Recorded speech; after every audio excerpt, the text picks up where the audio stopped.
Kickoff end over end. Berrios gets it just inside the end zone. He's got some steam. He's got a hole past the 30. He is off to the races. Braxton Berrios. Nobody in front of him. Berrios is going to score. Braxton Berrios. No flags on the play. I woke up this morning, got myself done. Mama always said I'd be there. Play action, bootleg out to the right. He's got room to run. Setting up, looking downfield. He's going to heave a bomb for Corey Davis at the goal line. Into the end zone. He's got it! That's a Jet touchdown! Zach Wilson unloads from 53 yards to Corey Davis. And the Jets have the lead back. Never told about right and wrong, but I'm looking good, baby. I believe it, I'm feeling fine. I was born under a bad sun, blue moon in my eyes, so help me now. I got a blue moon in my eyes, Dwayne. So sad, Larry. What you got? Wilson, the success of this team for the next 10 years is predicated upon Wilson's shoulders, even with the playmakers we got in Breece Hall and, well, I don't know how much longer Corey Davis is going to be this, because Corey Davis is playing lights out right now. But, yeah, I'm rooting for – it's going to be interesting to see Zach BX to do more, and I really hope that his pockets withhold longer, because he was getting pressured a lot yesterday, as he always has seemed to do this year. Dwayne Brown has looked better. He played a better game than he did in Miami, though. When he was running up ahead with Braxton, throwing that lead block, that fired me up. I don't know about you guys. That was awesome. But I really hope that as the season progresses, that these guys in front of Wilson gel and they give him more of an opportunity to really take that leap, because if Wilson could take that leap, and dude, the sky is the absolute limit, and I kind of get the perspective of a fan like Joe's on this morning. I'm kind of, but he seemed he went about it a weird way a little bit. Like he was a bit too upset. I mean, it's to be seen. It's not to be absolutely stamp it that Wilson's bad. No. Listen, I'm going to say this, and I'm going to say this. I'm going to try and keep my takes to a limit because of the shows I got tonight. But when the game was tied or whatever, and Zach Wilson had to make a play, he made it. He hit Ozama, he hit Conklin, and he hit Davis on that last drive, and that was enough to win the game. So I don't even care, honestly. He didn't make the costly pick. That's the thing I've been telling people. And give credit to Corey Davis for getting downfield. The play wasn't off script, but Zach's very good at throwing on the run. And let's be real, those Ozama and Conklin catches were huge. So Zach Wilson deserves a little credit. Thank you, P. Thank you. Yeah, I agree. Zach did. I don't know, bro. It's easy to get caught up in the numbers as a fan. You're like, damn, bro, I see all these other quarterbacks doing this, doing that. But at the end of the day, we were running the ball. We threw the ball 18 times. All we had to do was run the damn ball, and it was working. So, I don't know. If it ain't broke, don't fix it. I like where we're at. Eventually, there's going to be a point in time where we're down, down a score, maybe down 2 scores, and then we're going to see what Zach Wilson's about. But for the past 2 games, we've been up the whole game. So, there's no need for him to throw the ball up and down the field and do anything crazy that, give the ball to your special player in Breece Hall. Like, it's point blank, just like that. But let's definitely go around to the hands. Like I said, I want to hear Overreaction Monday. It could be anything fucking crazy. It could be we're actually going 12 and 4, whatever the fuck you want to talk about. Overreaction Monday. Go ahead, Mark. Oh, if you want me to overreact, I'm going to tell you that Quinnen Williams is having his Aaron Donald moment right now. Like, this guy is making an argument for being one of the best defensive players in the league this year. He's taken over football games. They can't block him. They try to poke my man's eye out because they're getting frustrated trying to deal with him. And then he's like, fuck you, I'm going back in. And then closes out the game. The guys, they can't block him, man. He's being one of the best football players on the field. So there's my overreact. I like it. I don't think you're too far off. We've been Love it. crying and clamoring for Quinnen to show us something for the past few years, and he took it personal this year. He came into camp in the best shape of his life, and he's absolutely destroying game plan.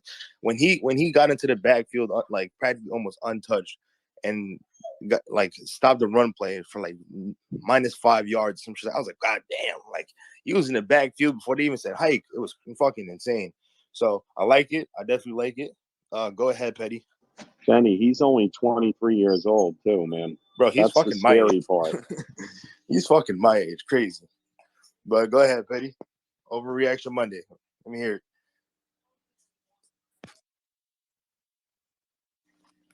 Petty, where you at, bro? He's All in the right. blender. All right, cool. All right, go ahead, Ant. Yo, Petty, drop out and come back in. Go ahead, Ant. Yo, I appreciate it, but I think my friend Mike over here, Michael Elias, I believe he might have had his hand raised first, so he could Don't definitely. worry about it. Go in. All right, cool. Overreaction Monday. Yeah, I'm gonna piggyback on the last point. It's crazy to see a guy playing to the level that Quentin Williams did, because I can't remember the last time we had a game disruptor like him, like coming in, storming the quarterback and making his life hell, plowing through the backfield on every single run attempt, altering everything that happens. Yeah, it's been said a lot that Williams has been capable of playing at this level, and I remember when we drafted him in 2019. He was the consensus best player. Like everybody said, he was the most sure thing to have the best NFL career, and it never really, never really manifested. It never really came to fruition until it seems to be doing so this year. But you got to keep in mind, he's always been getting doubled and tripled. He's always been like this. It's just as a Batman, he never had Robins on opposite sides of him being able to bring it to life. He never had guys being able to unlock what he's capable of doing. And now Lawson kind of seemed to, be a ghost up to the Miami game, but here he is now. He's making things happen. Huff on the other side, dude. Don't forget JJ's coming back next week, and I'm excited to see him only progress and get better. It's looking so damn up for this defense. It kind of just hit me when I went over those facts with JJ coming back and these guys, with Quinnen, because his brother's back and Quincy flies around on that short to intermediate range part of the field when he's out there. I love everything that Quincy brings, his fire, his tenacity. Dude, it looks so good. And they're gonna have a payday to give Quinnen when the time comes. God, I hope they're willing, and I hope they're able to make it work, because if we got that coming up through the trenches every single game, and Sauce Gardner and DJ Reed are able to do their thing, on the seams, dude, let's ride. Let's take flight. Hell yeah. Our defensive line is finally waking up the past few games. Got to continue it. And I think we will. I definitely think we will. I think we're finally starting to see continuity within rotation. We know what to expect. I think these players kind of get a little bit settled into the rotation and making the most out of each snap. So that's definitely huge. Absolutely huge. So we're going to go Michael, and then Melissa, and Rusty, and then Dylan. Go ahead, Mike. Hey, guys. So that last drive where they were trying to come back, they were picking on Quincy Williams. And I was like screaming to put in Quan in. I don't know why he wasn't in. Then finally on the fourth down, you see Quan make a big play to knock the ball down. But I don't know why they don't do that when they know the other team's going to throw. It should be automatic because Quincy can't, cover. But anyway, what I wanted to say is it's nice to see us get, some respect nationally as well in the national media, and interestingly in the sports books. So we're talking about overreaction Monday. So I put $10 to win 860 that we win the AFC Championship, and FanDuel is giving me money back. So they're giving me a chance to cash out with more money than what I put in. So I thought that was amusing, and I figured you guys would too. Not saying we're going to win That's the wild. AFC Championship, but That's actually pretty crazy. Yeah. How much they giving you back? 30? No, they're giving 11.50, but still, I found that amusing. Nah, you're better off freaking just keeping it in, bro. Of course, But- of course. And guys, how about How about Quincy Williams? Overreaction Monday? How about everybody that wanted to get rid of him? Corey Davis, cut Corey Davis, all this stuff. Fire Ulbrich. What else? Fire Salah after week 1. Yep.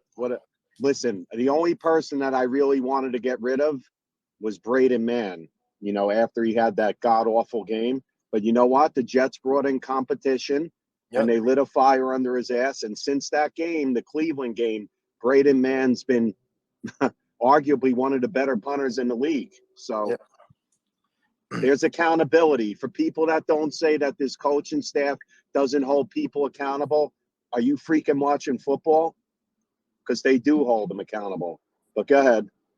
Yeah, no, 100%, Petey. I think that was the big that was the big sticking point for like 2 weeks. Like, oh, we're not really, and that was a big reason also. I wasn't seeing that accountability. I think things have definitely changed.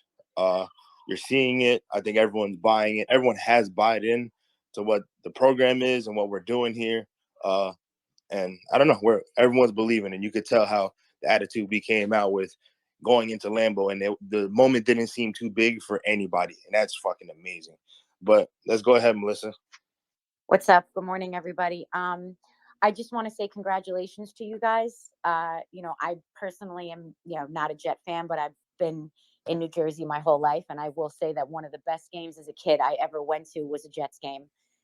Fans were amazing, and I think you guys look incredible. I think you guys had a lot of people doubting you, and I'm proud of it. I really am. You know, being from this area, you guys look great. I will say that coaching makes a difference.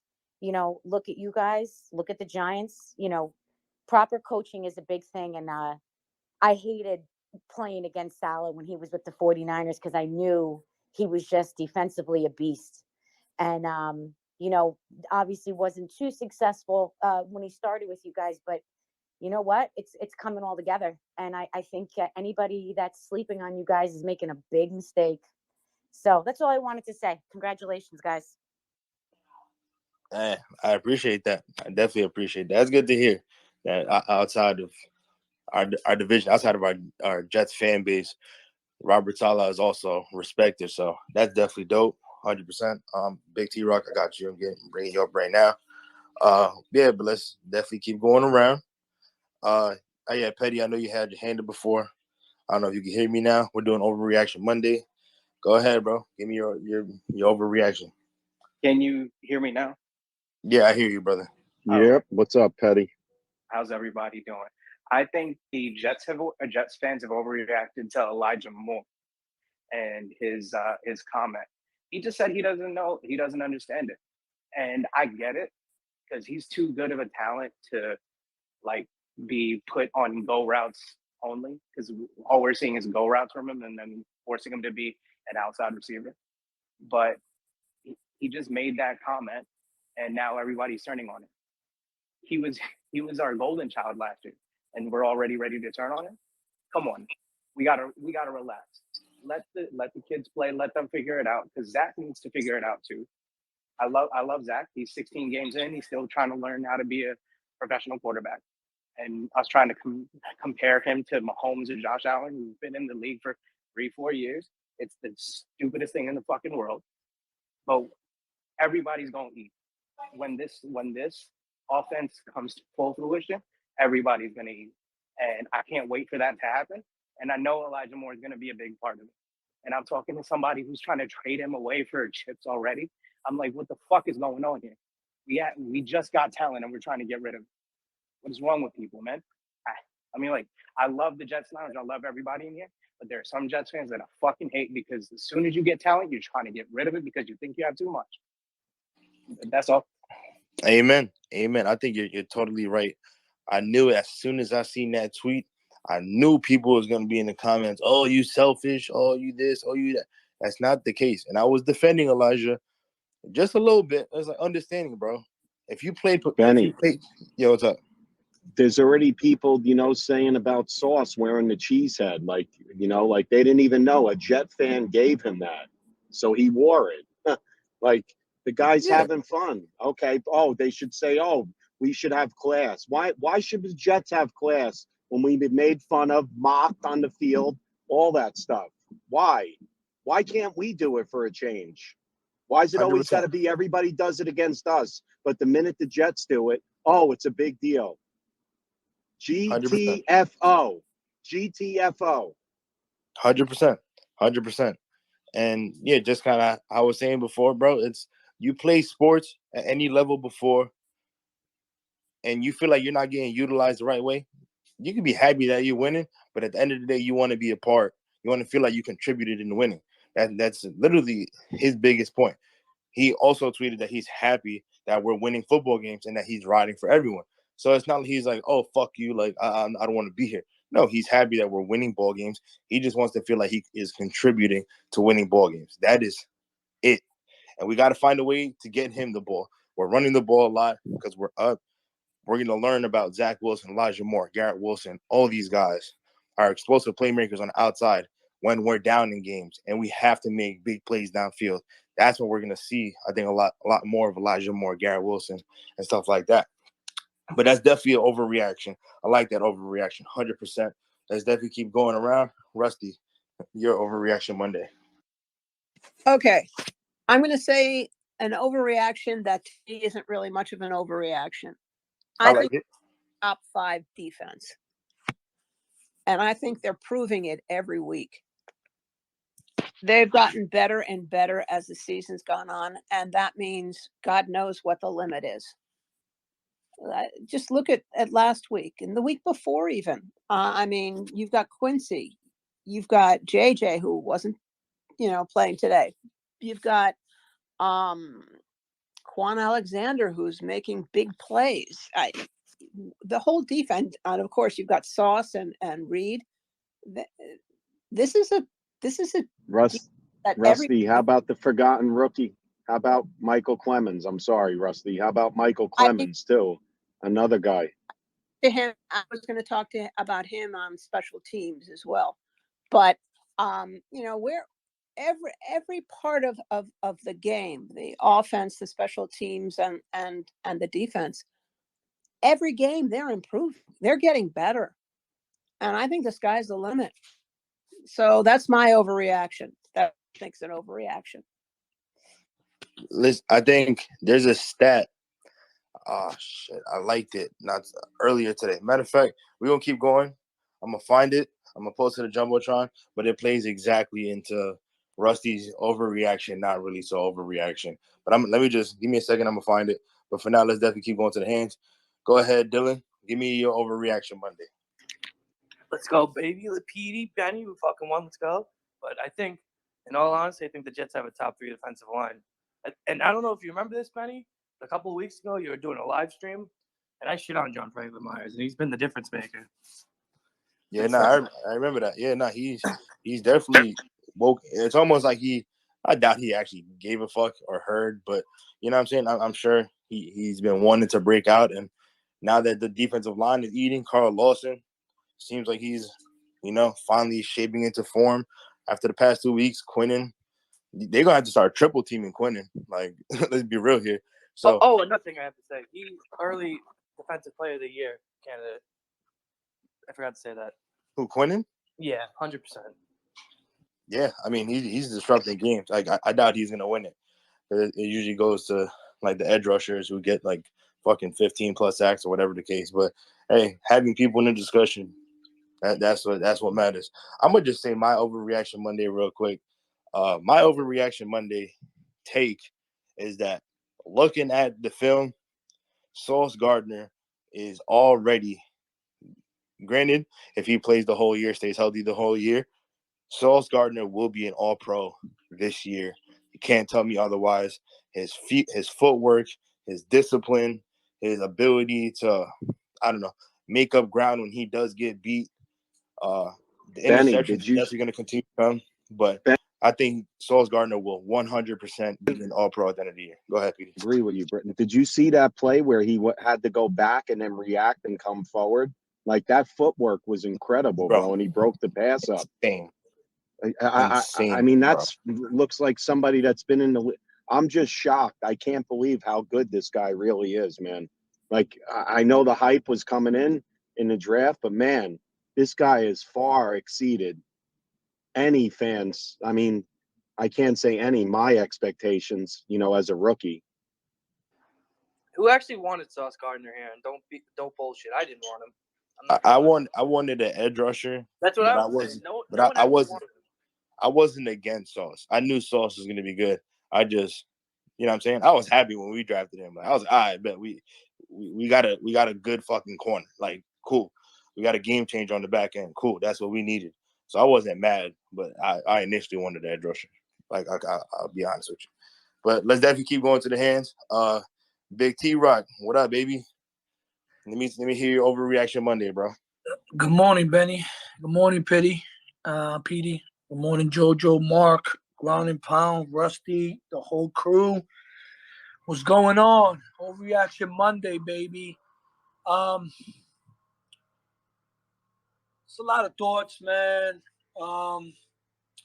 It's funny, man, how us as fans and us as the media love when athletes are honest, and when they honest, we want to shit on them. You know what I'm saying? That's why athletes always you know what I'm saying, say, the little bullshit generic things or whatever. You're like, damn, he's not giving us up, whatever.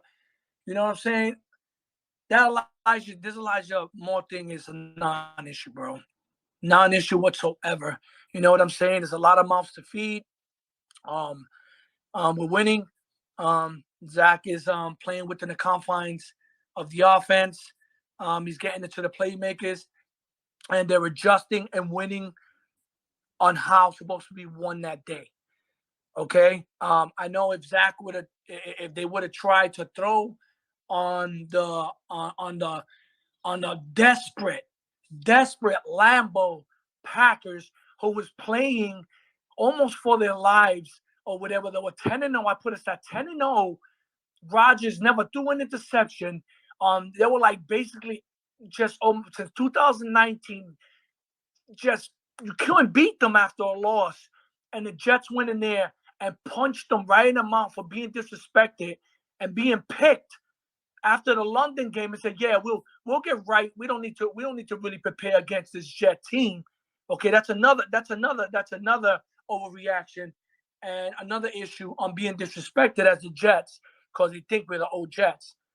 Okay, and when we're honest about who we are and we're competitors and we want people on our team that way or whatever, because all they wish me try to do is stir something up or whatever.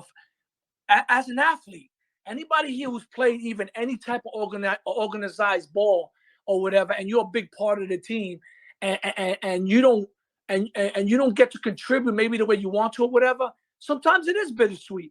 But Elijah cleared that up and said, this is all about the team. Don't worry about that or whatever. You know why? Because he's going to eat. This is only games. This is what, game 6. They're all going to eat. Wilson, Elijah, Corey, tight ends.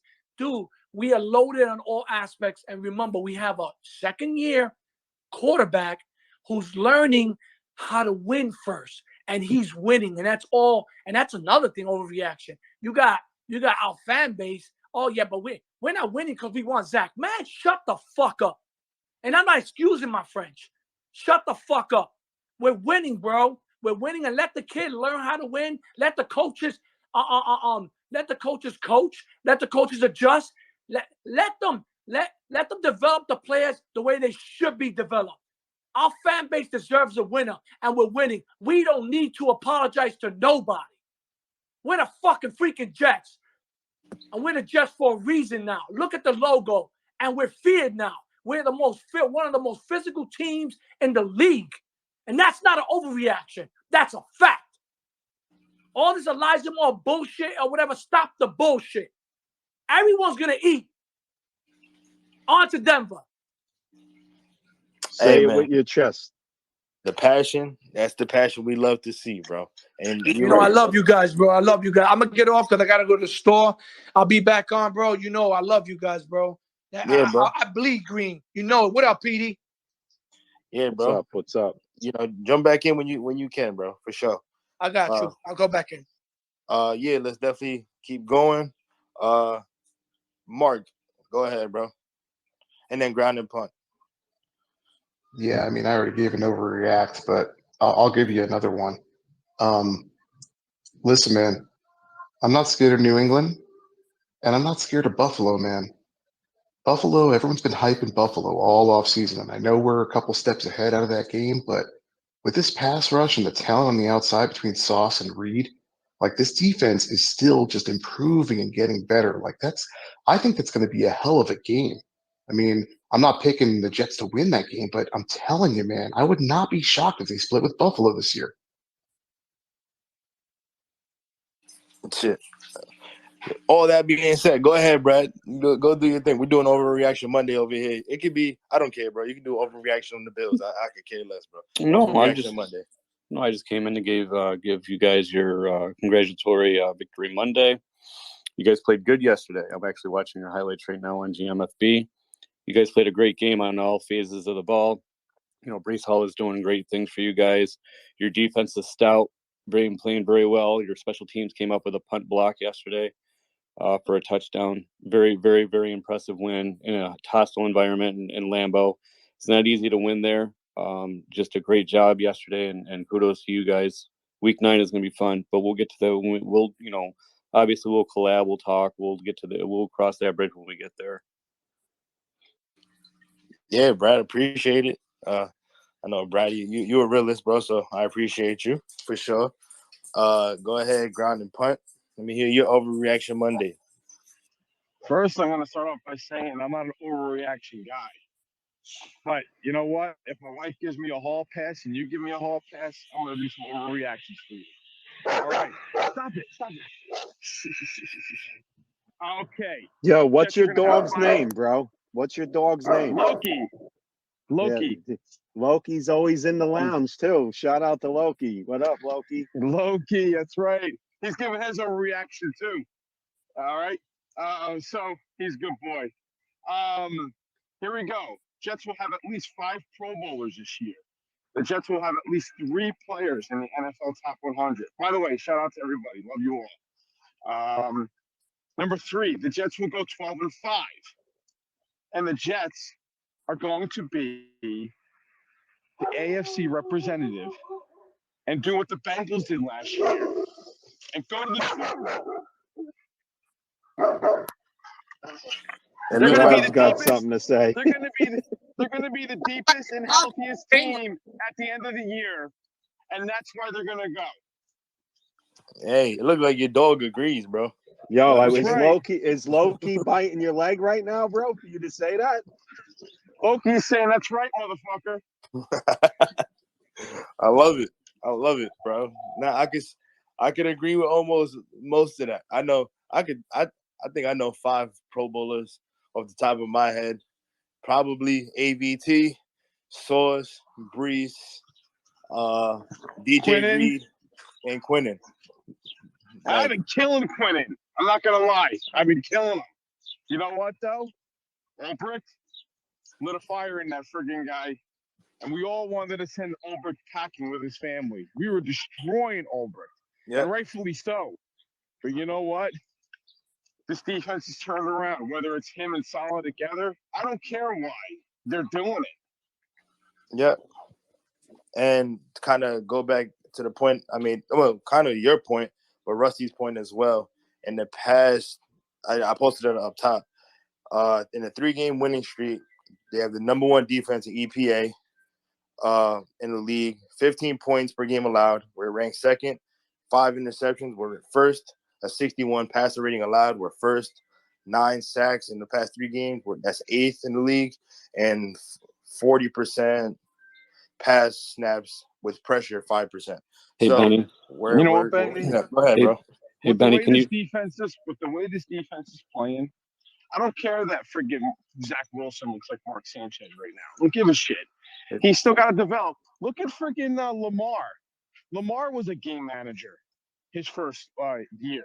And if you remember when they made it to the playoffs, he barely did anything. And who else was there's a couple quarterbacks that weren't so great the first year. They were, learning the way. So you know what? The fact that they're winning and he's protecting the ball. I mean, he's not even fumbling the ball. So you know what? I'll take it for now. I'm not gonna say anything about Zach. It's still too early to say anything about him. Hey, Benny. Go ahead, bro. Can you tell me who the number one team is in DVOA on both offense and defense? Oh, let me look because I just looked up. I would assume that would be the Buffalo Bills, It but probably is. Petey, you are smarter than you look. I love you. no, definitely the I'm not. Bills. Listen, no. Hold on here, Brad. I'm not. I'm definitely not as dumb as I look, but I may be as dumb as I sound. Okay, because I look pretty good still. I got to give myself credit for that. You do look good. You do look good. So no, the stats are good though. Like I said, you guys are playing great defense. You guys are playing great all around. You got that run game going. Defense is looking good on both fronts. You know that front four and that back end is looking great. So just keep doing your thing. I have a feeling they're going to move that Bills Jets game too to like 4:25. That week and the 9 or week 9. I mean, I think they may move the Jets Patriots too, but not to 8:00. But the Bills play at Sunday night, week 8. Correct, Brad? Yeah, we play Green Bay. I'll be at that game in 2 weeks. In Buffalo? In Buffalo. It's Sunday Hey night. guys, game. I got some breaking news. I don't know if I'll see it in the Jumbotron. You want me to give it to you? Go ahead. Elijah Moore's been traded. Chill, Brad. You're bugging. Yo, no. It's probably not as shocking because of the fact of how successful our defense is or whatever. Stop wishing. What's his name? And obviously our GM is probably going to do his job to get our team better and get some assets. The cornerback, the other Hall, he's going to be on the trading block in November. That was last week's news, T. Was it last week's news? I don't know. It just got posted right now, bro. Yo, matter of fact, JoJo, what's your overreaction Monday? That you gonna start going to the games again? What's up? No, the Braves are gonna win the World Series. The Braves are gonna World Series. Hey, Brad, how about this? Tell your Bills to go fucking suck my shit like Brady Quinn. All right? How about that one? Right? Yo, I love you, JoJo. Hey, Brad. Hey, Brad. What's up? What's up, Big T? What's going on, Brad? Brad, let me ask you a question. And B, don't be a Bills fan. You're not a Jets fan, whatever. How do you see that game or whatever? You being 100, I'm being 100 because obviously you're a threat.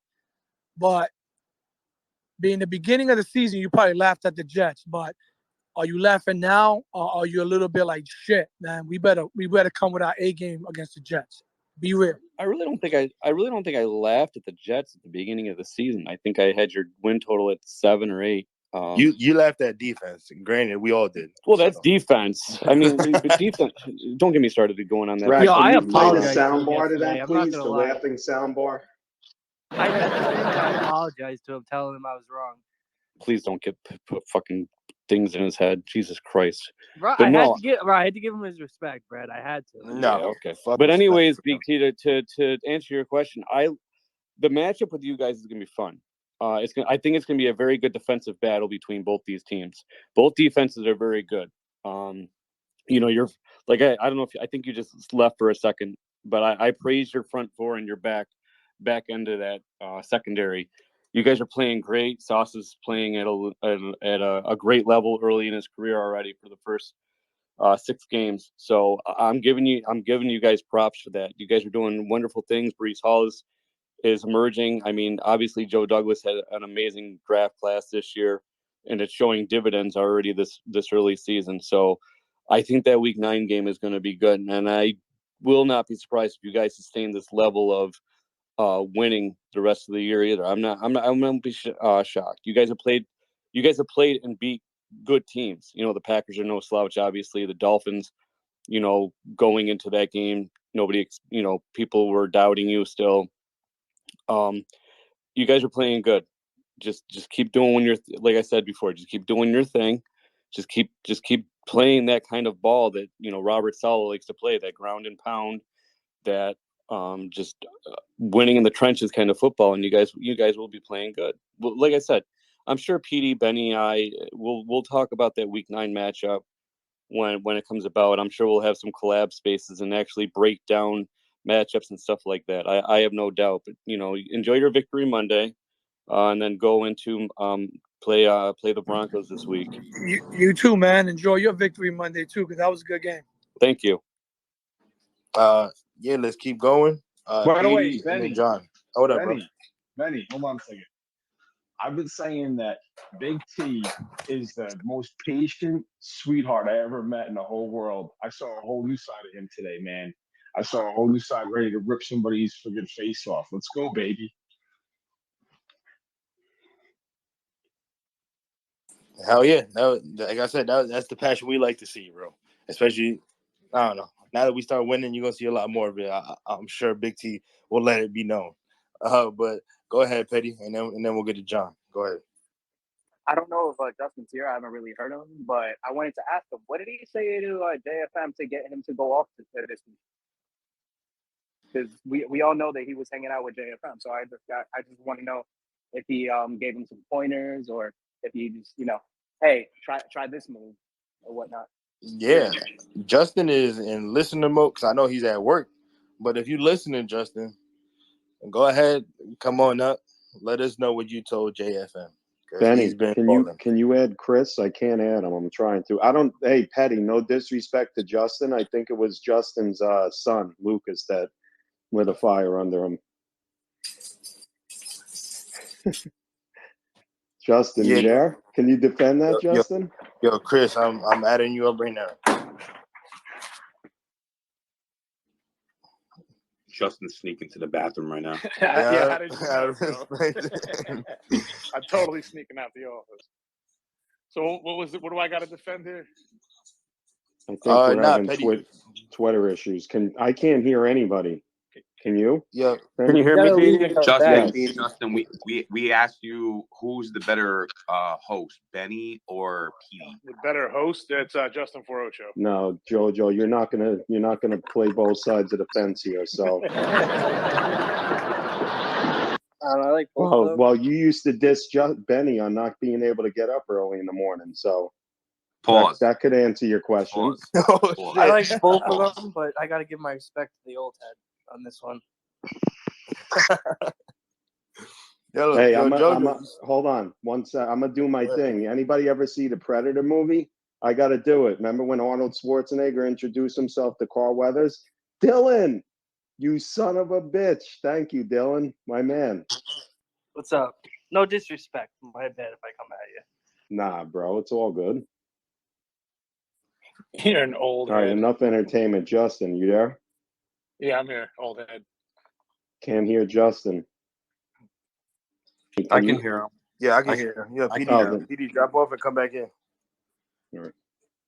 I can hear him. So, Justin, the question was, what did you tell JFM to have him go off this week? What was it?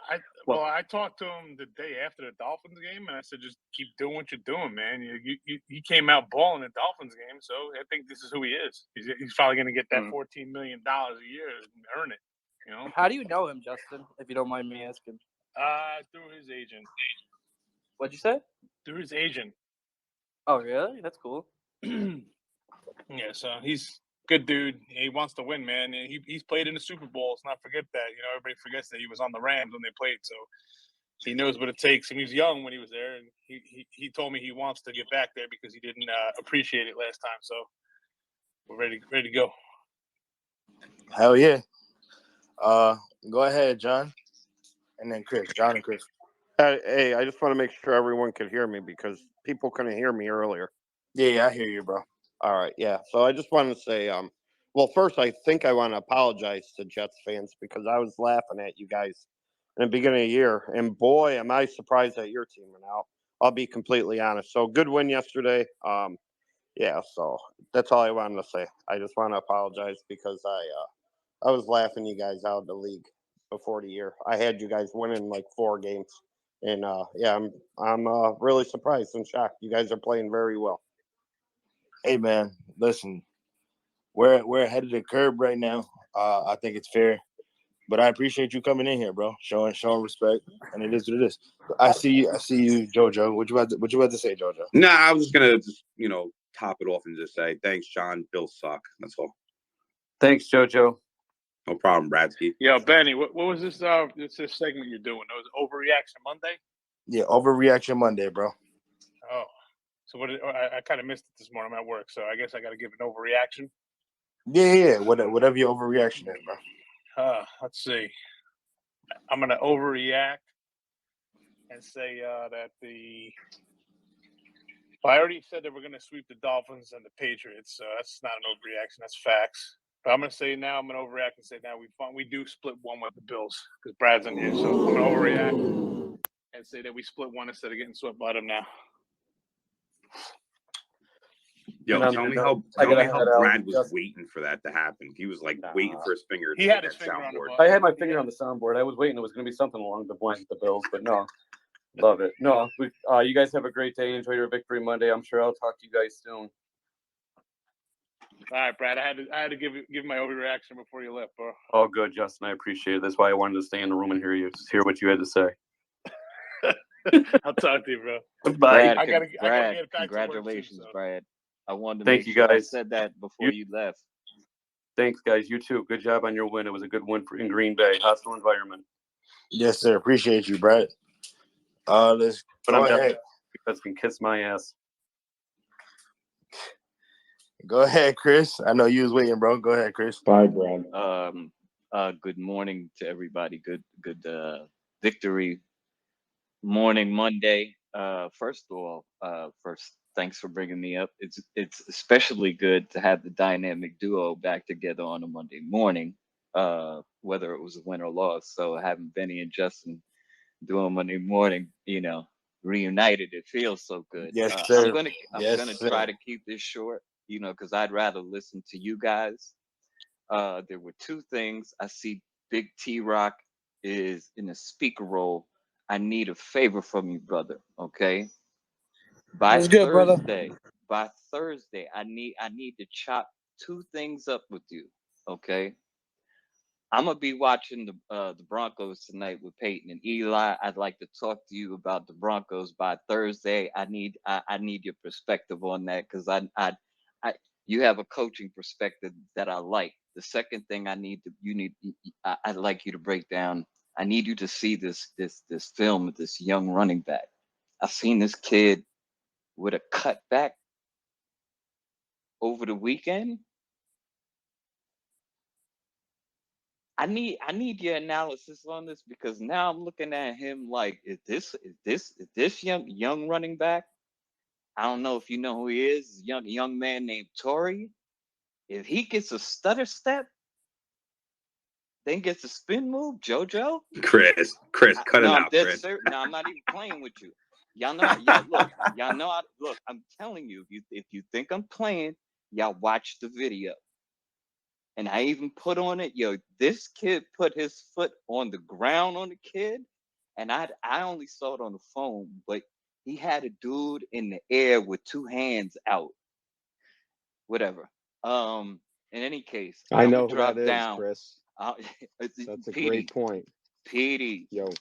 Watch this kid put his foot on when he hit the hit the cutback and accelerated.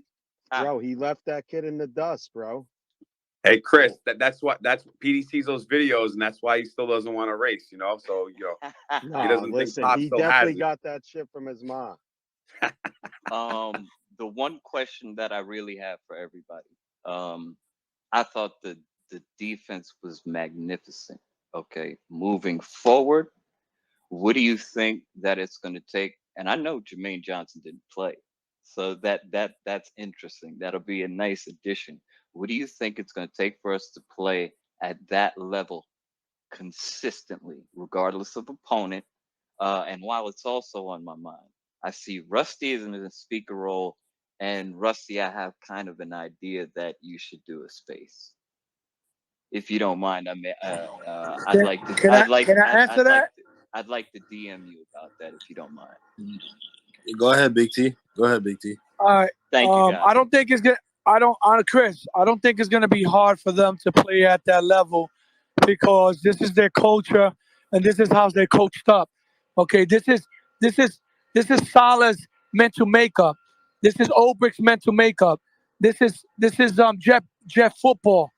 Okay, all gas, no brakes. Y'all think it's corny? Y'all think it's corny now? It's not corny anymore. Ain't nobody laughing at the receipts take.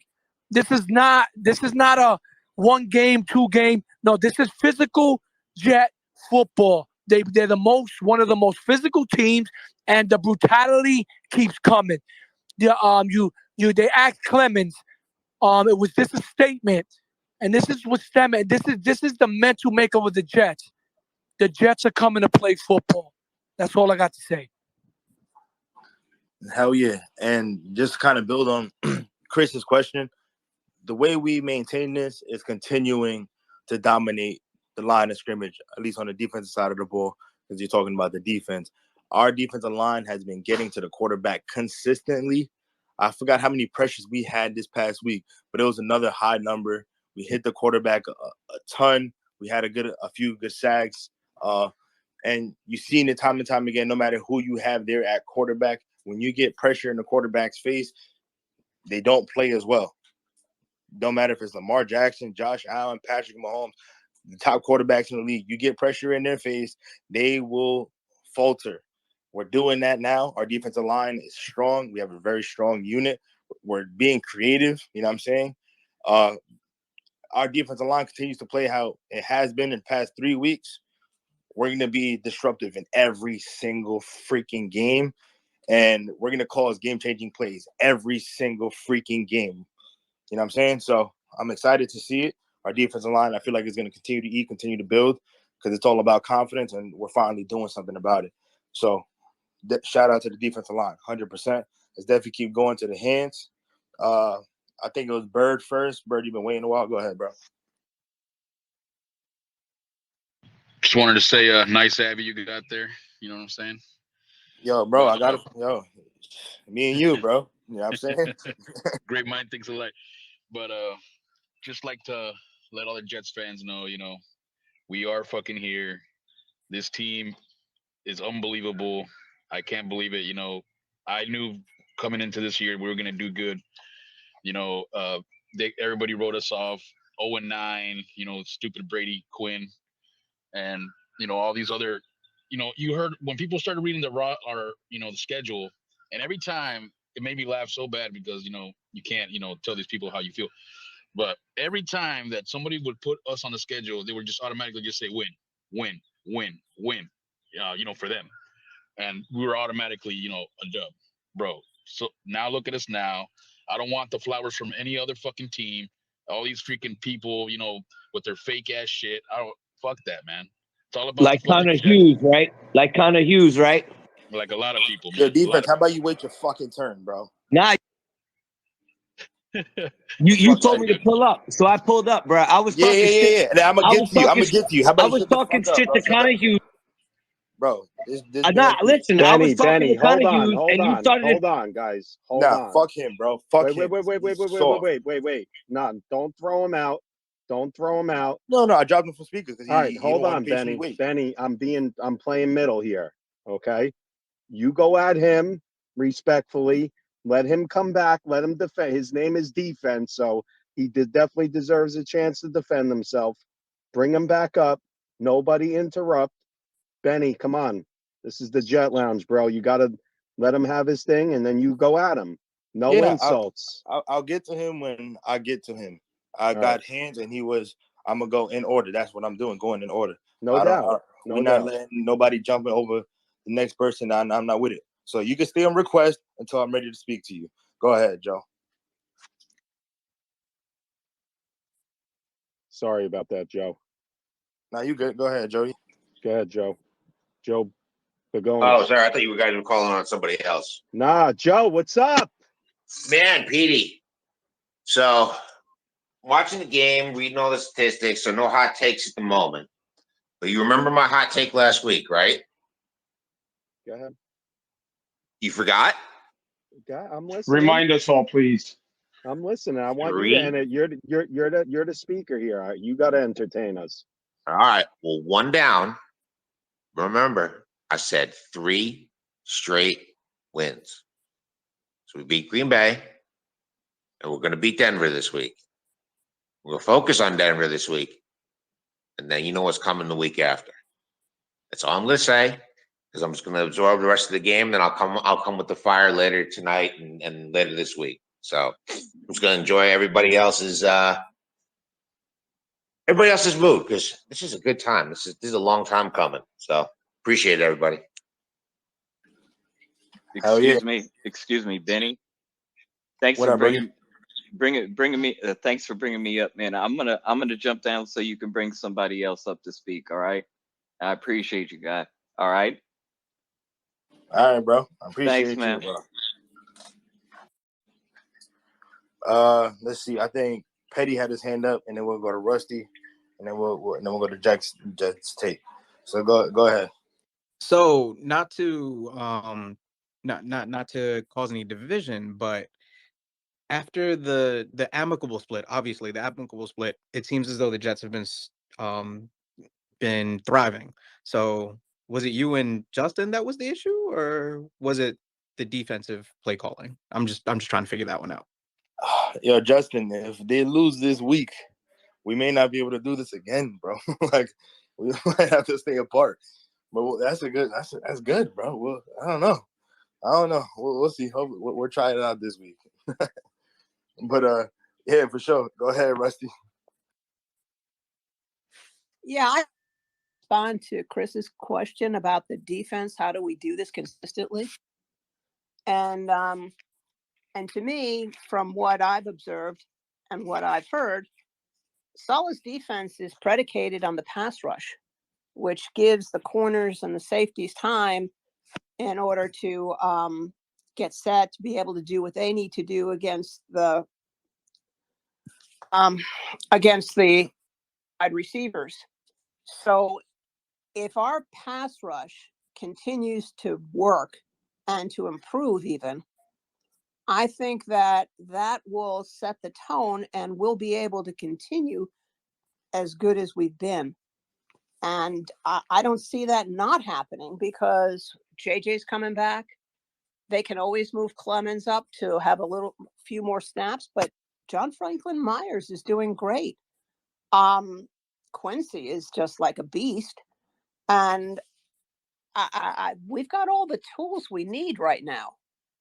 We don't even need to look for more, except maybe a free safety. But other than that, that's why I think we're doing so well, because everybody now is much more familiar with the scheme and the playbook and how they need to do the things that they do. So more experience, more reps, and this is only going to get better. So I think that they can do this consistently.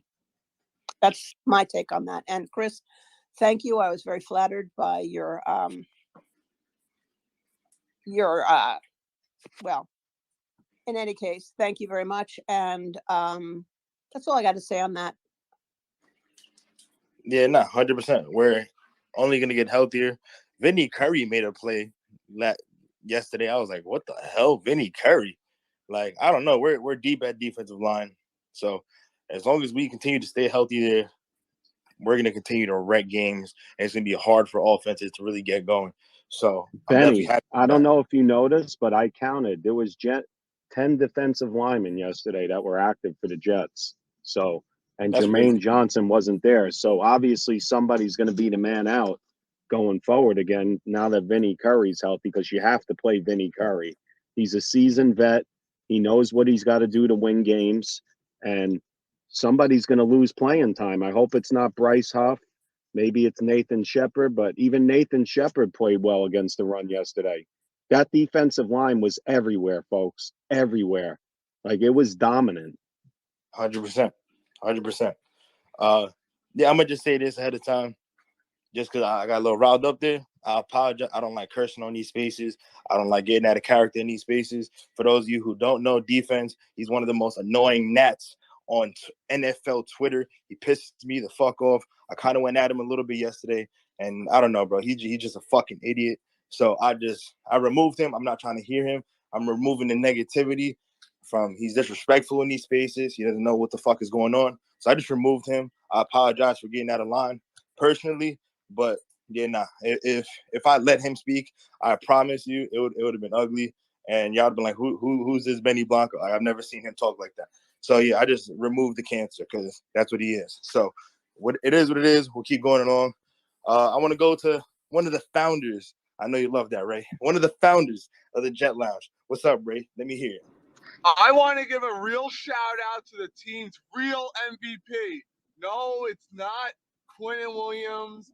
It's not Zach. It's not Brees. The real MVP is Jamal effing Adams. Screw that guy. He brought us this team, what we have now. Everybody keeps comparing this team to 2015, and I think it's so wrong. This team has young players, guys who are under control. In 2015, we had guys on one-year contracts all over the place. We got guys like Jermaine Johnson locked up. Quinton Williams, we got the fifth-year option next year, and the franchise tag the year after that. You got Sauce Gardner for 5 years. You got Brees for at least 4 years. I mean, this team isn't going anywhere anytime soon. Joe Douglas has worked the cap on this team. Like, I don't think I've ever seen anybody work. Who the hell picks a Dwayne Brown out of nowhere to play at a Pro Bowl level at 37 years old? Just unbelievable. We all thought when Mekhi Becton went down, oh, shit, we're going to have to start a rookie. We're going to start George Fant at left tackle and a rookie at right tackle. But it don't matter. They still go down, and Joe Douglas fills the holes. We got to give props to Joe Douglas where it's deserved. And, yes, I want to take back – I don't want to say I want to take back, but I was wrong about Ulrich as of right now. I was ready to get rid of him in the offseason. When I'm wrong, I say I'm wrong. He's got this defense playing like dogs. The defensive line, I don't think they're going to deactivate anybody. I think they're going to fill it from another position, whether it's one of the backup safeties or a backup corner, or maybe Jeff Smith doesn't dress. And I want to say one other thing. Elijah Moore bitching and moaning last night. He's got to understand how the NFL works. It's not college where you just air it out. If you have something that's working, like our run game was yesterday, that's what you're going with. Teams are going to double team the outside receivers, and they can't stack the box. So that's why the Jets are running the ball so much. It's because we have that talent on the outside. So he should see it almost as a form of respect or a form of flattery that Brees Hall gets 150 plus yards every game because you can't leave him one-on-one on the outside. You can't leave Garrett Wilson one-on-one on the outside. You need that safety help. Nah, Ray, that's a fucking great point, bro. Like, I don't know. If they start stacking the box, I definitely expect Elijah and Garrett Wilson and Corey. Corey's already been steady, but I expect these guys, their game to elevate. So I don't know. It's impossible for them to do so. And, I maybe Elijah shouldn't have put it out there on Twitter. I get it. Like, I genuinely do. I've been in situations as an athlete where I know what I'm capable of doing, and what I'm saying, just how the game goes, I'm not able to really contribute and be a part of it as much as I would like. But at the end of the day, he's going to end up eating. We all know how special of a player Elijah Moore is. So when his time comes, I fully expect him to take full advantage of it, and I think it's going to come sooner rather than later, because it's bound to happen. Or we're running for I think we ran for over 120 yards the past few games. Teams are going to look at that and like, okay, we need to focus on stopping the run. And then it's going to be up to Zach and Elijah and Garrett to really start making plays happen downfield, loosen up the defense, really keep the defense Benny, they can't unbalanced. stop the run. Why would you ever get away from it? It's the most secure thing, not putting the ball in the air. Not saying we 100%. don't rely on Zach Wilson, but we have two guys, and everybody loves Brees. Michael Carter, in my eyes, is a top 20 running back in the league, no doubt in my mind. Brees is definitely better, but to have that 1-2 punch, and Higbee, shout out to him, bro. He's been a fucking animal at right guard, moving the interior of that offensive line with Elijah Vera Tucker. I'm not changing anything. I'm running the ball until we can, and then you go play action because that's Zach's game. 100%. But yeah, let's definitely keep going. Go ahead, Jake. Jets take. What's up, brother?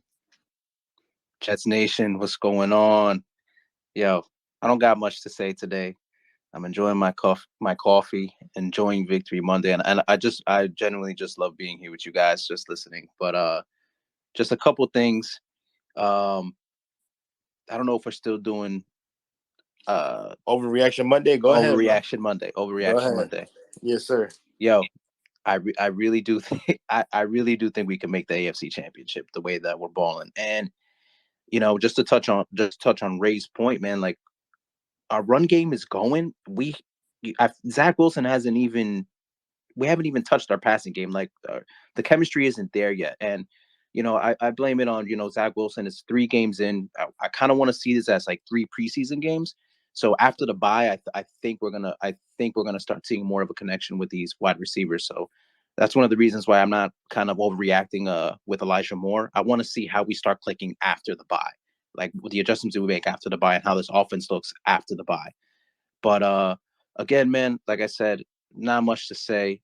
I love being with y'all. I love being here with y'all, enjoying this victory Monday. Fuck the Packers. It's on to Denver now. Let's ride. That's the motto all week.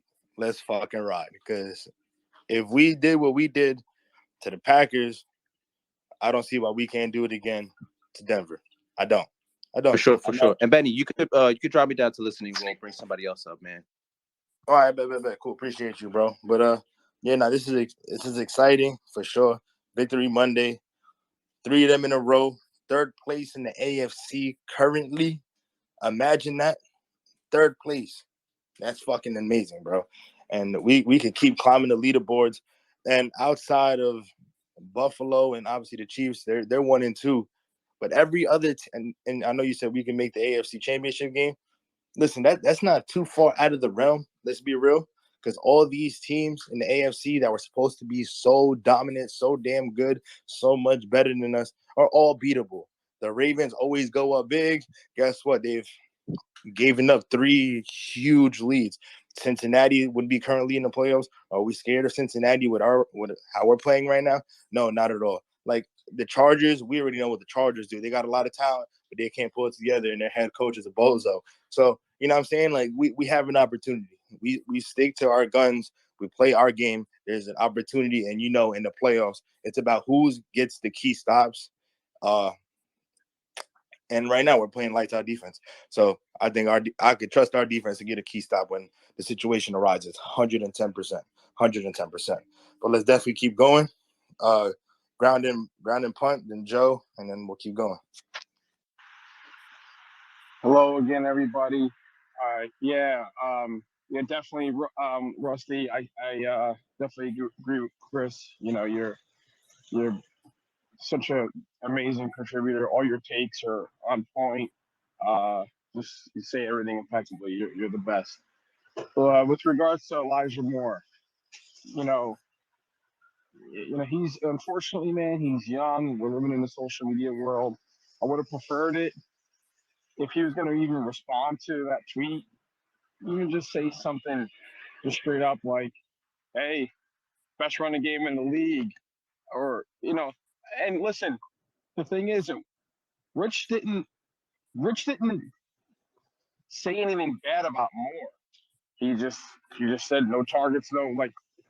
He didn't like say, "Oh, Elijah Moore was nowhere to be seen, 0 targets, this and that and the other." And the kid's gonna be okay. He's just got to keep his head, And when you start reading like outside stuff and respond to outside stuff, that's when you start to lose your head. He's got to keep his head. The talent is there. The talent is jump off the page, jump off the screen talent. I saw it last year. And he was a slow starter last year as well. And that's it. Like, when Becton started replying to Samini, it didn't go so well for him. So, these guys, they just got to keep it going. There's an electricity in the team. There's an electricity in the locker room. I mean, that's an amazing rotation that we have with the D line. And when you have a defense playing like that, you got to protect the ball, and that's how you win. Oh, 100%. 100%. And like I said before, bro, Elijah's going to eat. He's going to find a way. And I know Jets Take just mentioned it. I think that you're going to see this offense really start to hit its stride after the bye. And that's fantastic. That's when you really want to see your teams really start putting full complimentary game, 60-minute game. We're playing hard for 60 minutes. We're not playing great for 60 minutes. So I think after the bye, they're all going to look each other in the mirror. This is what works. This is what's not working. Let's take that out of the playbook. Let's incorporate these new ideas. And I think after the bye, we're really going to start to take off. We're really going to start to see a lot of different things. And I think you're going to see the emergence of Elijah Moore, Garrett Wilson being more consistent in the offense after the bye. Go ahead, Jess. Oh, you have something to say, Jess. Yeah, no, I just wanted to, let me mute this TV real quick. I can't hear. Yeah, I just wanted to kind of get this off my chest. I've been the first, beginning of the year. I even asked Franklin Myers about it. I was kind of giving Ulbrich some crap about the rotation. These guys got to get off the field. Him throwing Q under the bus that he's gassed. It's no coincidence. We got an insider here. We got an insider right here, live in the flesh. Justin's the insider. But what I've learned as being a coach over a few years, from coaching my daughter's basketball, my son's sports, and everything, is that if you train yourself and you condition yourself, you're always ready to play for the game day, and you condition and endurance so you can last the whole game. So I'm kind of got to give these guys some credit for putting such a good line together that we can rotate these guys, because it's no coincidence that in the fourth quarter they're gassed and we're not.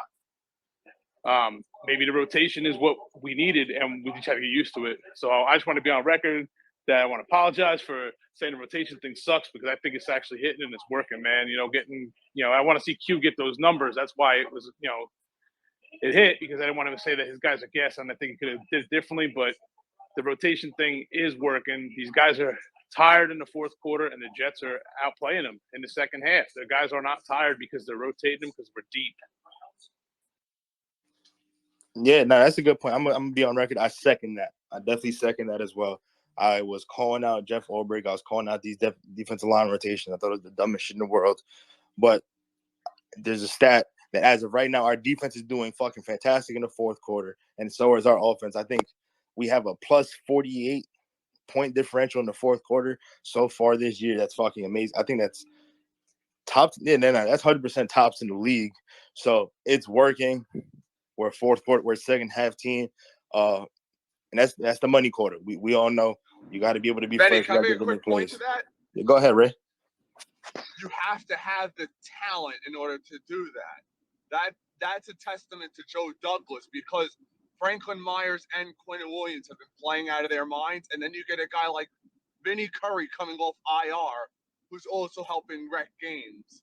And Carl Lawson has been playing really well too. So if you don't have three legitimate players on the defensive line that could wreck games, that analytics thing goes out the door, because if you take Aaron Donald off that Rams defensive line, they're dog crap, to be honest with you. You know what I mean? So the analytics works as long as you have the talent to supplement the guys when they're not out there. Yep. Yeah, but the guy who's putting the guys in those spots are also guys who have their hands in the cookie jar at the draft. The guy like the coach and the guys like Ulbrich, they're picking these players. Michael Clemens bursted through that line to block a punt. You don't think he's going to do the same thing to get to a quarterback?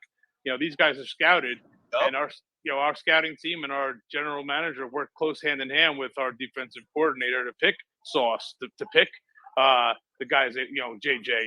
They fit the scheme that they're trying to do, to go get the free agents that they're trying to get. I think that's just, like we were saying, we're just giving props to the coaching staff and the GM for putting the squad together and utilizing them the way that they're supposed to be used. And I think it looks good, guys. 100%. And before we keep going, Critical penalty. oh, go ahead, Ray. No, Yeah, sorry, bro. I didn't mean to butt in. No, you good, bro. You good. But you're 100% right. I also wanna. You already know the man. Another founder. Go ahead, Sack. What you think? I know I've been doing a lot of overreaction Monday so far. If you got any overreaction takes that you wanna put out there, go ahead, Sack. Yeah, no. Good morning, everyone. I mean, it's a great morning. My voice is a little shot, but yeah, man, dude, this is everything that we talked about and re-talked about and talked about it to death over the summer. I mean, it's all happening in front of our eyes. We should all be excited and happy. I mean, think about it. These guys are showing up so early. We're watching meaningful games so far. I mean, in late October almost, and that's all you guys wanted. most of you guys were like, let's just play meaningful games in October. Can we do that? Now we're doing it. And I mean, sky's the limit. I think we have to pinch ourselves. I know I talked to Joan Clark this morning. He called me. I said, you got to pinch yourself. Like, is this even real? Yesterday, I thought it was a freaking dream almost. Like, after it was over, I was like, almost had that feeling like, is this even happening? Because it just sometimes, most of the times it doesn't. And sorry about that. Joe actually was just trying to call just now. But yeah, I mean, guys, listen, enjoy it. We'll talk about it on the shows that coming up. Benny and Justin, it's good to see you guys together again. It's awesome. I mean, look, enjoy it. We'll talk about Denver in a couple of days, but for now, we get to relish this win. And like I said, we don't know where this team goes this year. Some people say, hey, they can make it to. Listen, anything's possible. These guys, they believe in themselves. I mean, they're all playing for each other, and the confidence is crazy. And you got Sauce over there with the cheesehead hat on, and I know he's troll. I love it. You gotta love it. And you know what? Anything can happen. But just remember this: there's another free agency period. There's another draft. And like D Wood said all the time, Justin mentioned it a couple of times. It's just like, look, winning's contagious. So now you're winning. You're building something. During that next free agency, guys like, not saying Tariq Hill, but guys in that caliber are not going to say, the Jets. I don't want to go to the Jets. They'll be like, oh, shit, that team was just just made it to the playoffs. They got some good shit going on there. It's not hard to sell New York, but it was hard to sell the Jets. That ain't the case anymore. And then you got another draft, which you don't know where you pick them. It doesn't matter because we know, because we're intelligent fans, that it doesn't matter if you're picking 27th in the first round. You're going to get a good player. And we trust in Joe. So it's only up from here. So all the bandwagon folks that weren't on the bandwagon and wasn't in here in June, well, you know what? We welcome you back onto the bandwagon. That's what we do. We'll welcome you back. Instead of being the haters, we'll welcome you back. And let's make MetLife electric for the Halloween game. Well, October 30th, but it's short close to Halloween. So we'll have the tailgate, and it should be electric. And Benny, as always, and I see Justin as well, and a lot of the regular folks here, Rusty and Ray and everybody, doing a great job. Love you guys, and I'll switch to listener. Yeah, bro, no doubt. It's gonna be crazy. I mean, not that we should all look forward to it, because we said we want meaningful games in October. Chances are we might be getting meaningful games in November. You know what I'm saying? And who knows what goes on from there. So, yeah, it's gonna be interesting to see what happens like the next off season where there's players that are like, damn, I got the Jets on my list of like teams I want to go to, and then we have the luxury of being like, nah, we don't need you. We got a lot of young talent on this side, whatever the case may be. Before it was like, oh, we a good player, like we just need anybody. But now we have the luxury of being like, no, we rather go this direction than the other direction. So it's gonna be crazy to see. It's definitely gonna be crazy to see. But there's definitely a lot of hands. Go ahead, Joe. So I want to piggyback on a few things that people were just talking about. Why do we give a shit about Zach's stats at this point when really the only thing that matters for a team in its second year under Saleh is wins and no turnovers? Like, the stats will come. Like, just a little bit of insight here. Because Zach only just completed his third game back, they're not anywhere past half of the playbook. Like, they're only into about 40 to 45% of the playbook at this point. You started to see some of those wrinkles start to come out yesterday. There was the tight end screen to Uzama.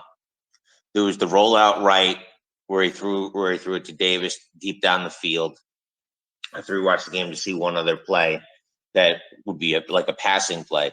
They're not asking Zach to do much, and nor should they, because right now, I think it was to Ray's point and probably Justin and a few others, they have the talent to go deep into the fourth quarter.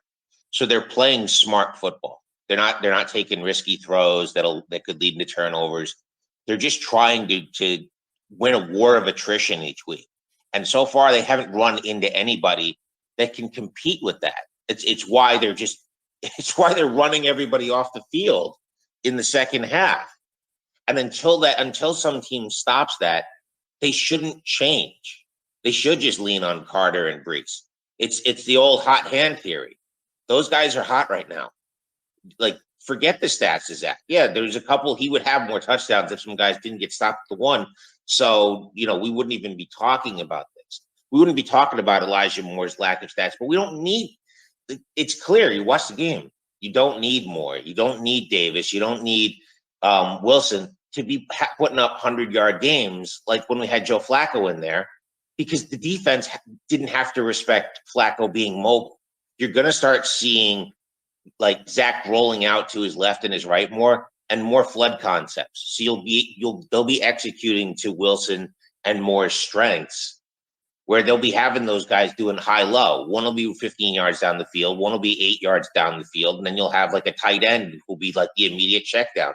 And Zach will hit the guy who's open, because those are the zone beaters. Right now, LaFleur only has to do enough to get to the fourth quarter, and he's also putting a lot of stuff on tape that will start creating nightmares for defensive coordinators. You see it when you look at the fine details of how he's executing plays, where he puts guys in motion or where he's placing them on the field, because then the defensive coordinator has to game plan for that. He has to key for, okay, Garrett Wilson's going to be at this position on the field. Then, the next week he'll have Elijah Moore run some wrinkle on that. He'll be wide open, and he'll scheme a guy open. So these are things like I'd hope if anybody has the time to watch the film or really watch the details of the upcoming games, you'll see it. You'll see these little wrinkles, and that's why someone will be wide open and probably get either a big play or a touchdown. So it's coming. It's all coming. This is just playing smart football to win games right now. Yeah, that's actually a point that I wanted to make earlier, and you're completely right. I know we don't necessarily come out the gate like flying all the time. You know what I'm saying? We started this past first half really slow. It was an ugly first half. But one thing that Mike LaFleur does really well is set things up. You see, like he'll run a play a few times, it doesn't work, and then he'll add a different wrinkle, and boom, it'll work. Like that Brees Hall run, we ran like a similar play 2 times before. I think we got like 1 yard and like no yards, and then we added a wrinkle. Okay, cool. Now we're gonna have Garrett Wilson motion around, get like the linebackers running the other way, open up the middle of the field, and boom, he went. Like he does a good job at setting things up. So Benny, you saw Dan Orlovsky's breakdown of the Brees Hall counter tray, right? 100%. Yeah, that's and he was like, I've never seen a wide receiver do the reverse motion off that. When you see him like go into that, you realize that LaFleur can run that same play, and 3 different guys can get the ball on that, because he could next time he'll run it, and he could fake it to Brees Hall, and then he'll pitch it out the backside to Wilson. And it's exactly that. He'll have the defense completely split. So this week he had them completely wide open in the middle. The next time they'll key on someone. It's basically forcing one defender to have to play perfect on that play. And Greg Olsen talked about it during the game. They exploited that against a rookie linebacker. And Olsen broke it down perfectly. He says you have to play inside out, which means he's keying on Brees Hall, and if you take his outside shoulder, you've lost instantly, because the running back, all he has to do is make in one cut and he'll run past you and it's wide open. But if you play Brees Hall's inside shoulder, you kill the cutback lane, and then you force him into the last few guys there. This is how like big plays happen. Generally, one guy makes a mistake, and if the play is designed to exploit everyone else out of the play, that's how you hit a big play. It's little details like that it's really hard for people to appreciate, because nobody in football media really explains that stuff. And Joe, Benny, can I jump in for a second? Of course, bro. Here's the thing. When you have a successful run game, it's becoming now the Jets have this, they have this mantra of a great running team. So the run can set up the pass. The play action works a lot better when you're running the ball successfully. So that's what they're doing. So the Zach, like Joe just said, that stuff will come. We don't need him to throw 300 something yards. This team is a ball control offense. You see how it is. Great run. And that will set up the pass. Play action doesn't work if you can't run the ball. We're running the ball. Play action. And we know that Zach play action out of the pocket is at his most deadly. So, Joe, I'm with you on that. We all It'll forget. come. It'll come. Joe, to your point, that was exactly like Brendan Roethlisberger's rookie year. He did the same shit that he didn't really do anything until the second or third year. And by the way, we're all talking about Moore. Let's give some friggin' props to Braxton Berrios, bro. Braxton Berrios, friggin' this guy, back-to-back games with rushing touchdowns. And he's running with anger, man, this guy. Yeah, nah, Braxton has been balling when given the opportunity to do so. We're not asking him to do too much. But when he gets the ball, he always does something electric. You're like, oh shit, they have to catch him, and they just don't catch him. He's definitely electric with the ball in his hands. But let's definitely keep going around to the hands. I know Sammy, I've been waiting a while. We're gonna go Emerson, Mike, Big T, and then Anthony. What up, bro? Yo, what's good? What's good? I'm gonna be quick. I remember Coach Holmes. I'm sorry, Coach Edwards Herman used to say, "Don't press send."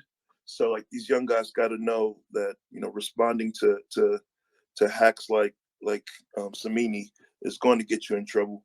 I mean, his whole thing I feel like is like he's always trying to find a negative with our team. He never seems positive.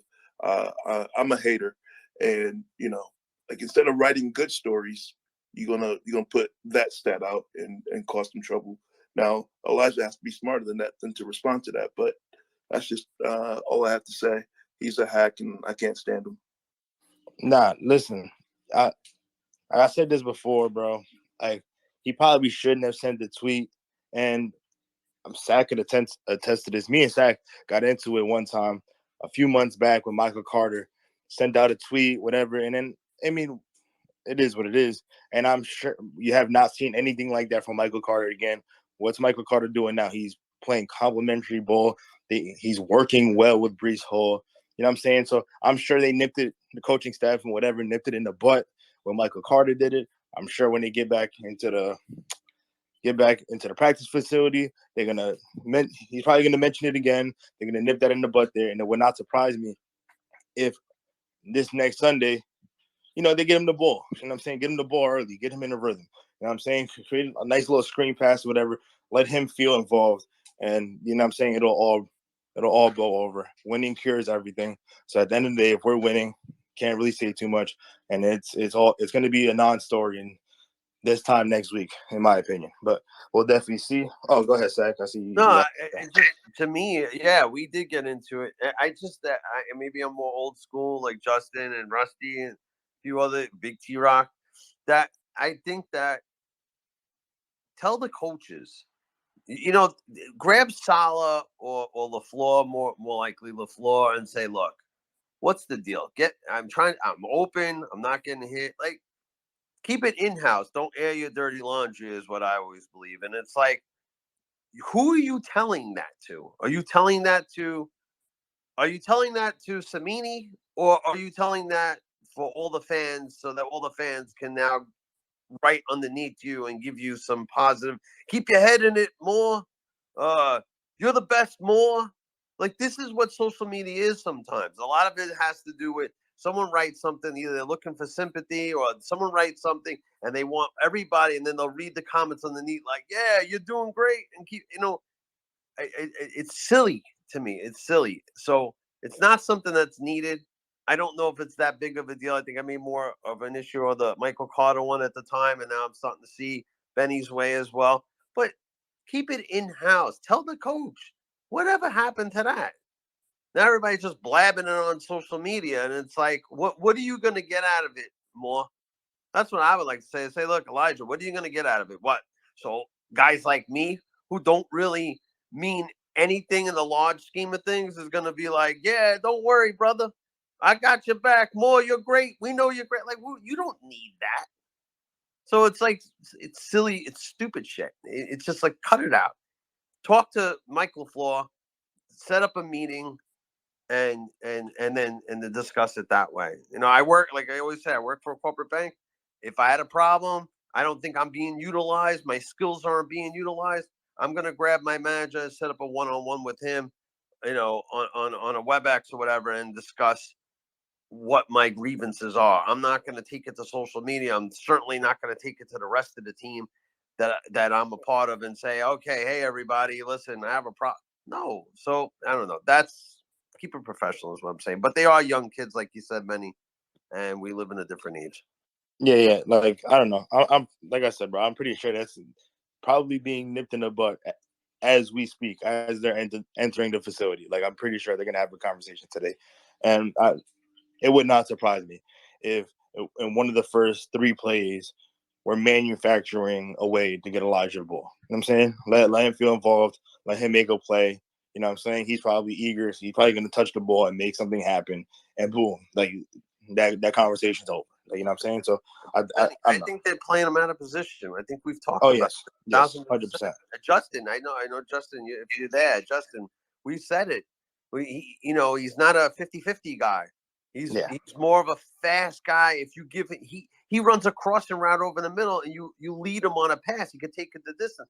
I think he's out of position, but yeah, no.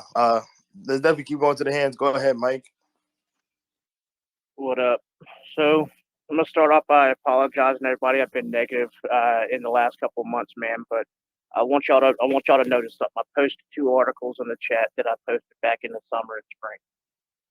Never forget, guys. This is the same media. These are the same writers. These are the same people who slept on us, who called us bottom feeders. The same people who said that we were going to be tanking. 0-16, 0-17 for the season. Same people every year. Never forget that they slept on us. And right now, New York football is playing smash mouth football. Jets and the Giants are stamping L's on everybody. I called it back in May. I told everybody, hey, they're not going to respect us until we start busting people's asses. And forgive me for the cursing, but we were not going to get respect until we started stamping L's on people and made the playoffs. Here we are, 4-2. Giants, here they are, 4-2. New York football is balling out right now. Never forget how Cynthia Frulin from NFL Network and from CBS and all these networks said that it was a win-win for us to give up Sauce Gardner, Brees Hall, and Elijah Moore for Debo. These are the same people who kept telling us, hey, we're losers. Never forget that these people are the ones who said that we were going to be terrible for years on end. And look where we are. Nobody had us at first and second AFC. Nobody had us as a top 10 football team in the AFC or NFC. Never forget, guys, that we got slept on. And here we are, balling out. I'm telling you. Oh yeah, Mike, let me jump in right here, bro. You're completely right. I said it last week after we beat Miami.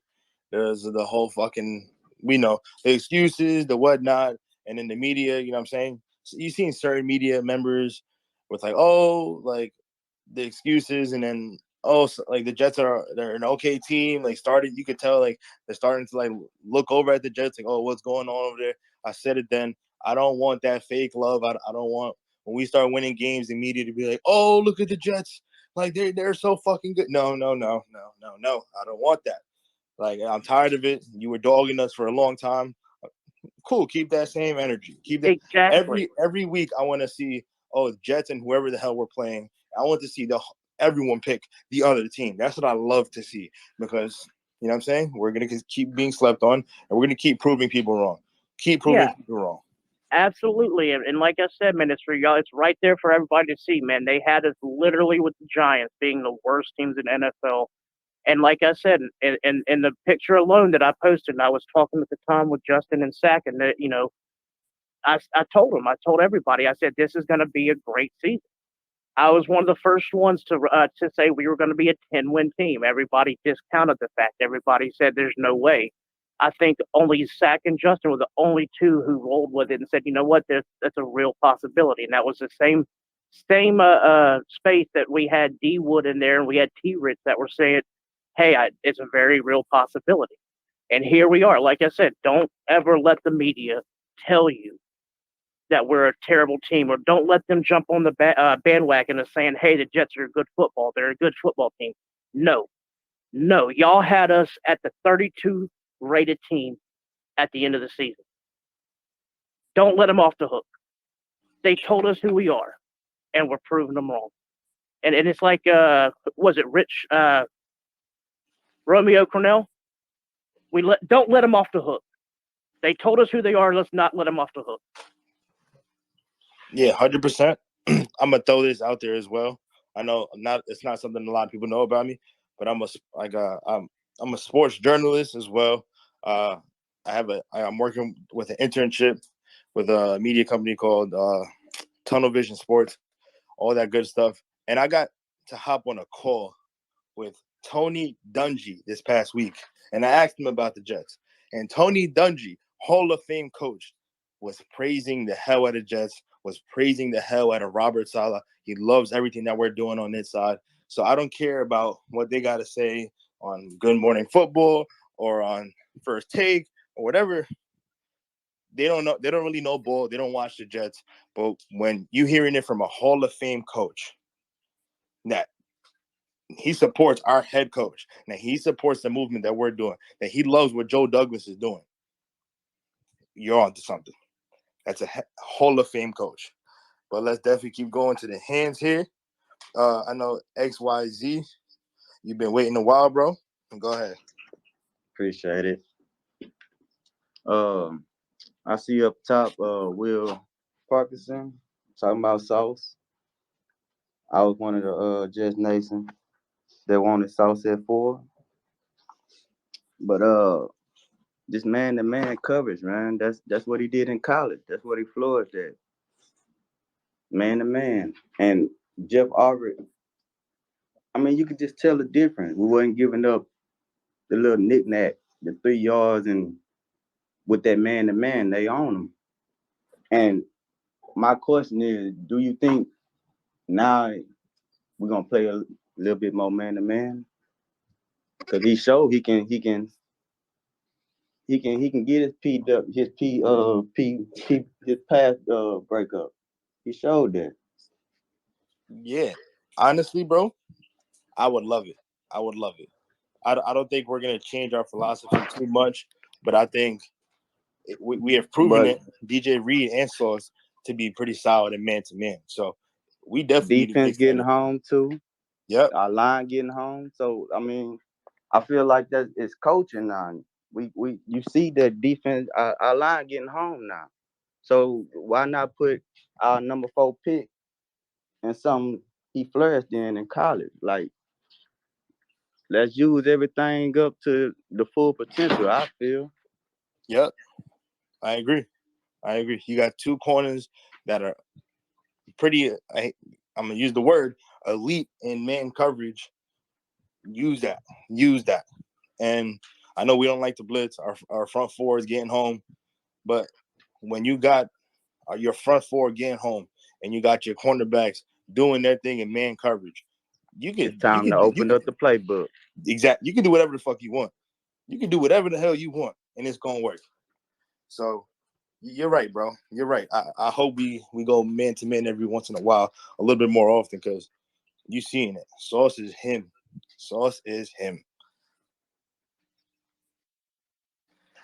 But yeah, definitely keep going. To Nod, then Big T, then Ray. Well, Brody. Good morning. What's going on, Benny? What's up, gang? Good morning, gang. Bruh, listen. When I saw that message in the group chat regarding Elijah, I was like, this is not what I want to see. This is what I'm going to say. It should have been kept in the house. And this is not the person that I expected this from. Not the Elijah that has so much belief and faith and just working hard and putting so much, into the team. I was not expecting that. Now, Rich Cimini did not do anything wrong. I think he was just pointing out something that, when you have one of your most talented guys at that position, you want to get him the ball. And it has been an issue when it comes to Elijah, being included in the game plan. And obviously he's going to feel a certain way, as I would. but I'm not going to air that out and say something like that, especially the way that he started off. If I really want to say what I want to say, people are going to call me selfish. Like, no, like Sack said, handle that in-house. Go talk to the coaches, find a way to talk to them and see what's going on. Handle that in-house. That's not the Elijah. That's not the character that we're used to from him. We see Robbie acting the way that he has. I have love for Robbie, but that's ugly. I don't want to see him act like that, because what that's going to do is that's going to, your teammates are going to look at you and be like, okay, like, I know you're all in, but are you really all in talking like that outside of the locker room and we're winning? This is working right now. It's working. You have to find a way to understand and be like, okay, you know what? I'm not going to put anything out there that is going to bring any type of negativity towards my team. We're 4-2. Like a few of you guys have stated, Michael Carter can complain at times because we feel like he should be included in the game plan more. We feel like Uzama should be included in the game plan more because we're paying him $7+ million and he had not been doing anything. But you know what? A game like yesterday, to where he had a few catches and he was able to make a couple big plays. So I did not like the fact that Elijah was able to bring that out, into the media instead of handling it in-house. And that's really the only issue I have. But I understand where he's coming from. You want to get the ball, you want to be a part of the team, and making plays and getting the ball thrown to you. But the last couple weeks, it's just we're winning. The running game is working. So much is working within the team. So I just don't like the fact that, he made that public for everyone else to be able to comment on it and be like, okay, you know what? Whatever, even if his mindset is in the right place, but the fact that that came out, that's just not a good look. And that's the only thing that I really wanted to comment on. Appreciate you, bro, as always. Yes, sir, bro. Yes, sir. No doubt. And you're right, bro. I wish it didn't have to come out, and I'm sure it's already handled. I'm sure it is. And I just saw a comment that, I think it was Mr. Him. I'm sure you were down here in the comments. Shout out to you. I'm gonna say this. I'm gonna just reiterate what you just said. I know we always talk about DJ Reed. We always talk about Sauce Gardner. We talk about our defensive line. We always forget about Michael Carter the damn second. Michael Carter the second is an elite slot corner, handles his business, and you don't hear his name being called at all. It's just teams don't go to him, bro. Like it's actually crazy. Michael Carter the second. We need to start appreciating him a little bit more because he's a baller. And he really completes our secondary because it don't matter if you got two elite guys on the outside, but your slot corner is cheese, then that's food all day. You know what I'm saying? Michael Carter is a game changer. He's good at tackling, sound in the run, really good in the pass, good in zone, good in man. Michael Carter is the truth, and I'm very happy we were able to get him. I think it was in the 5th round last year, or 4th round, something crazy like that. But Michael Carter's the truth. Shout out to him, 110%. Let's keep going around. Big T, what up, bro? What up, fam? You hear me? Yeah, I hear you, bro. Go ahead. What's going on? What's going on? Got a couple of points. Obviously, I'm analyzing everything that's being said. One thing I want to say real quick, Joe B. I love his breakdown. I just appreciate great analysis, great intelligent fans. You can see that you could tell the people that watch the games that know, winning football, whatever.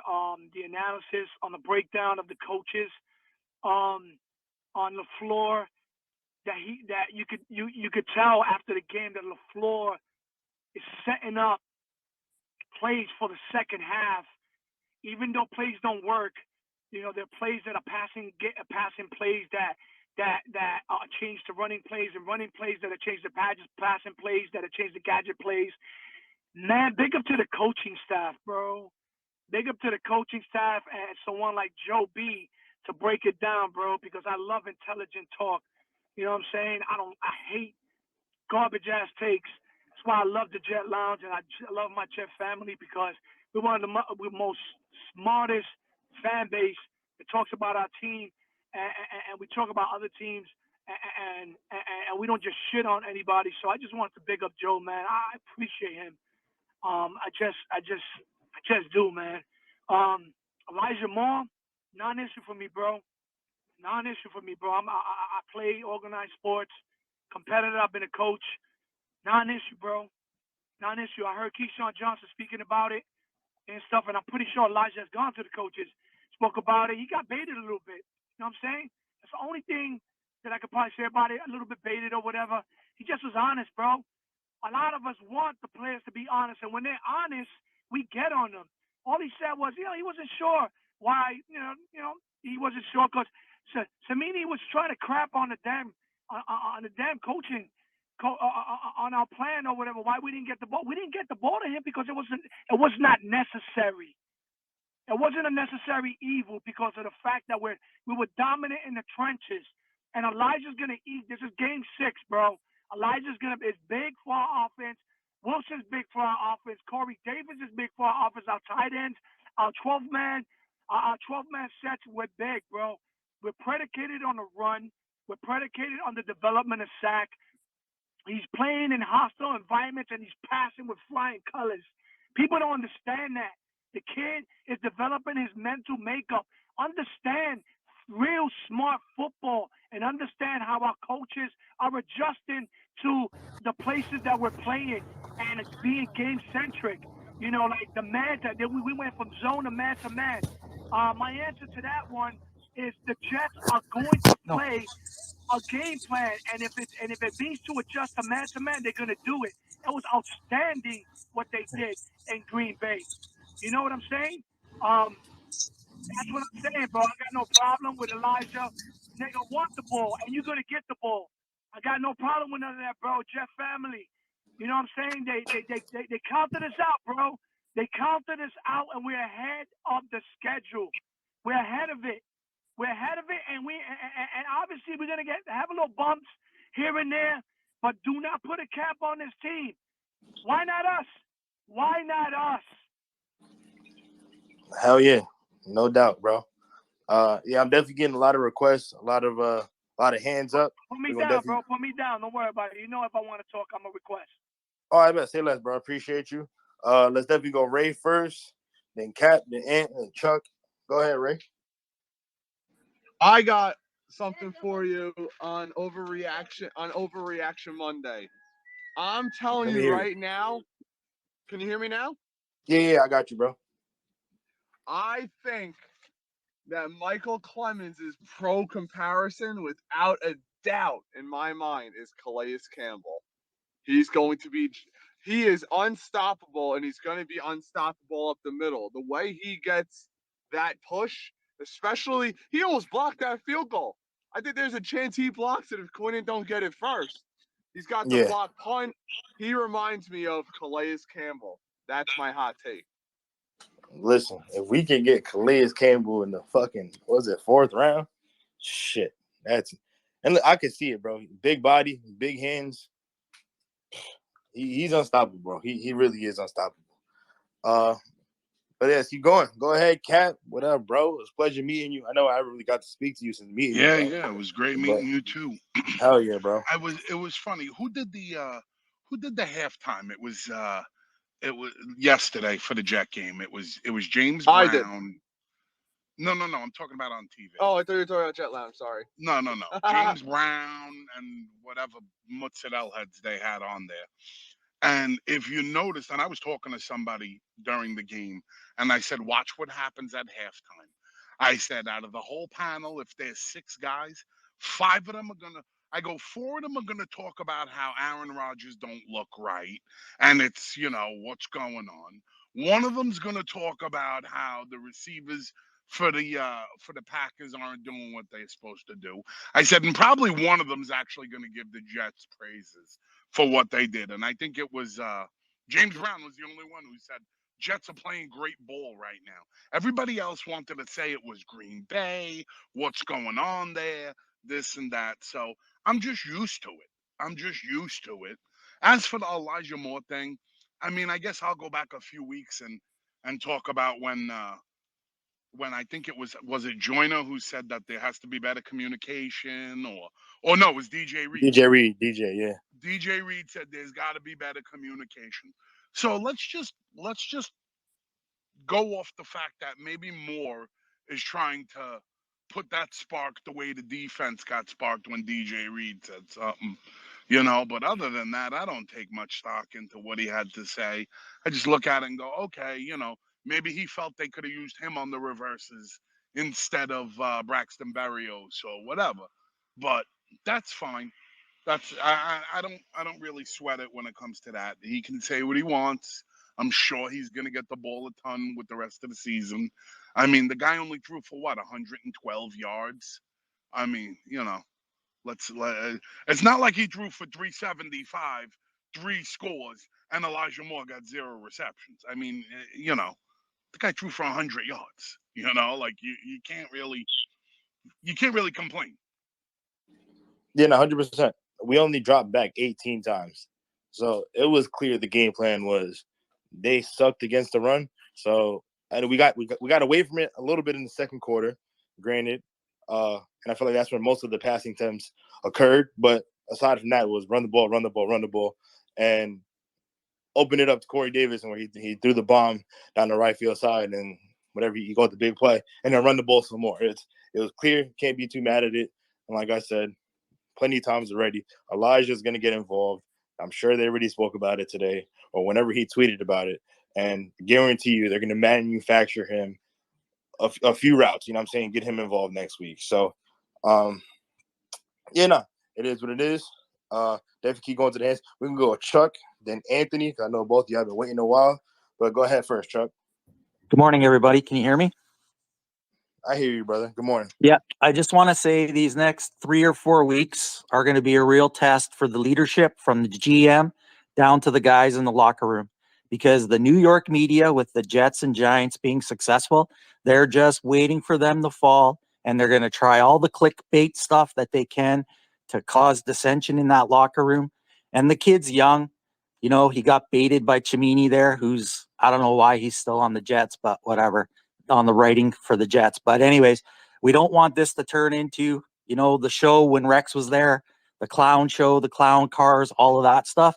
So the Jets, the leadership from Saleh down, Douglas down, and the guys in the locker room are going to, just like DJ Reed took control of the defense, said, we got to have a meeting. They communicated, and look, they've been lights out on the back end and in the trenches. So all I have to say is these next 3 or 4 weeks, especially after the bye, because we remember how we used to come out of the bye, we stunk, right?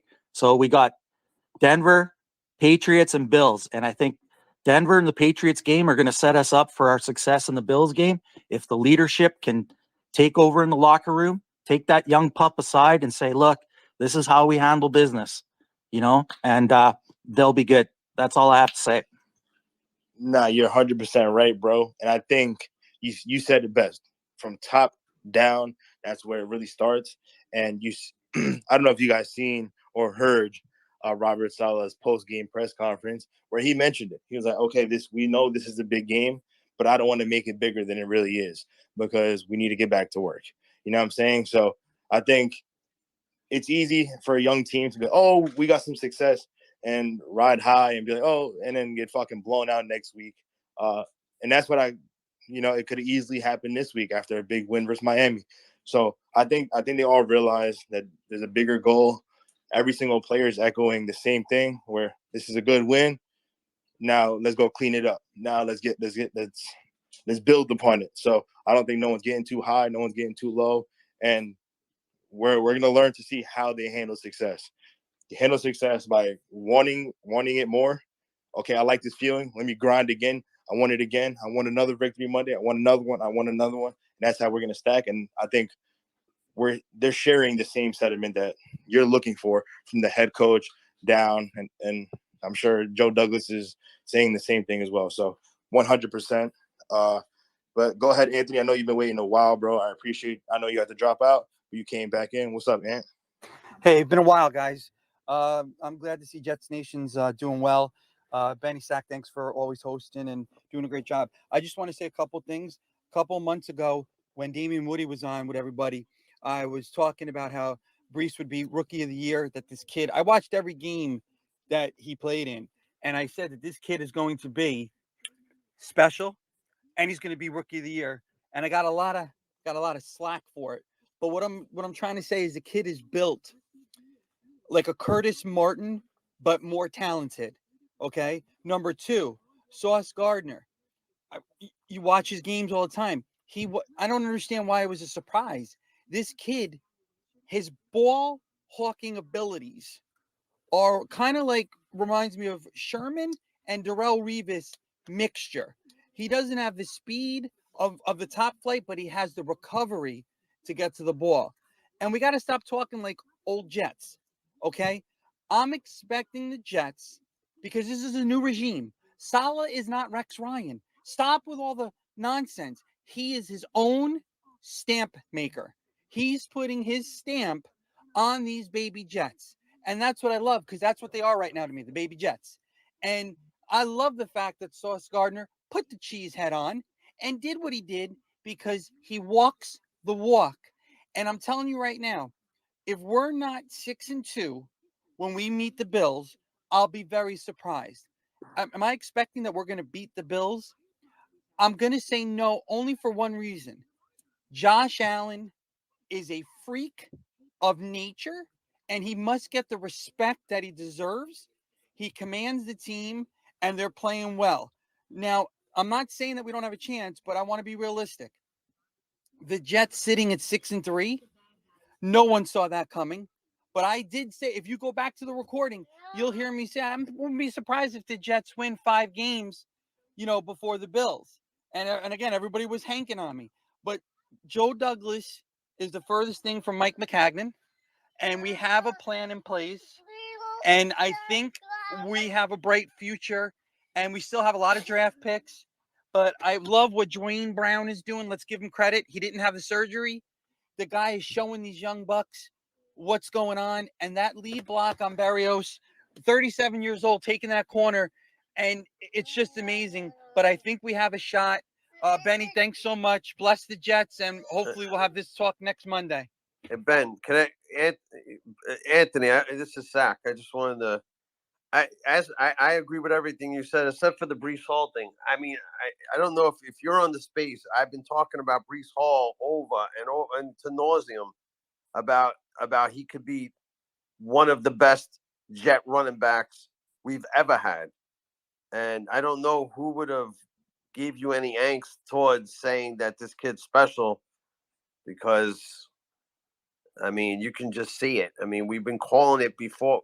When he got drafted, we went bananas in this house. So I don't know who else was giving you any angst towards that. What people were giving some question was, who was going to be number one, Michael Carter or Brees Hall? That's something that we talked about in the lounge. And we were like, listen, Michael Carter is really good, but Brees is different.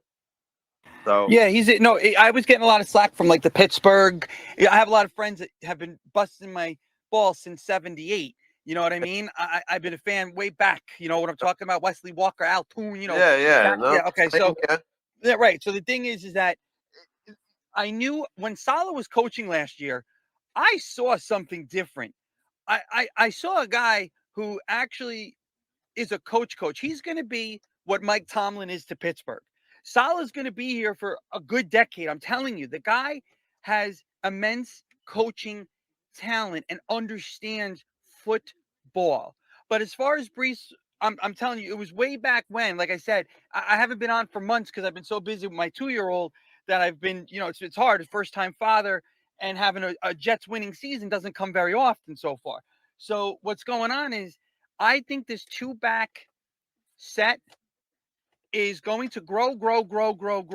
And we're going to start seeing two-back sets, 3-set wide receivers without question, because the offensive line is getting better and better. And, this kid Herberg, people don't realize he's got some strength to him, and he's doing a phenomenal job. And I think they found something. All these draft, the kid Clemens, I agree 100%. I mean, listen, the Jets' rotation of the defensive line is great, but can you imagine if they start going to 5 down linemen, 2 linebacker set on 3rd and long? Forget about it. I mean, how are you going to stop these guys with JJ? He didn't even play yesterday. So listen, the Jets have something special, and I'm just so happy we can finally have some good conversations. But yes, Fox Sports at halftime, Boomer Esiason and all them. I forgot to mention this. I was so pissed. I mean, I was really getting angry. There's no respect given to the Jets. Third string quarterback with Miami. Aaron Rodgers has no receivers, but they forget that you still have to win the game. And that's why Salah's press conference was so impressive, because he said, look, it's just another game. It's a big win, but he kept it cool.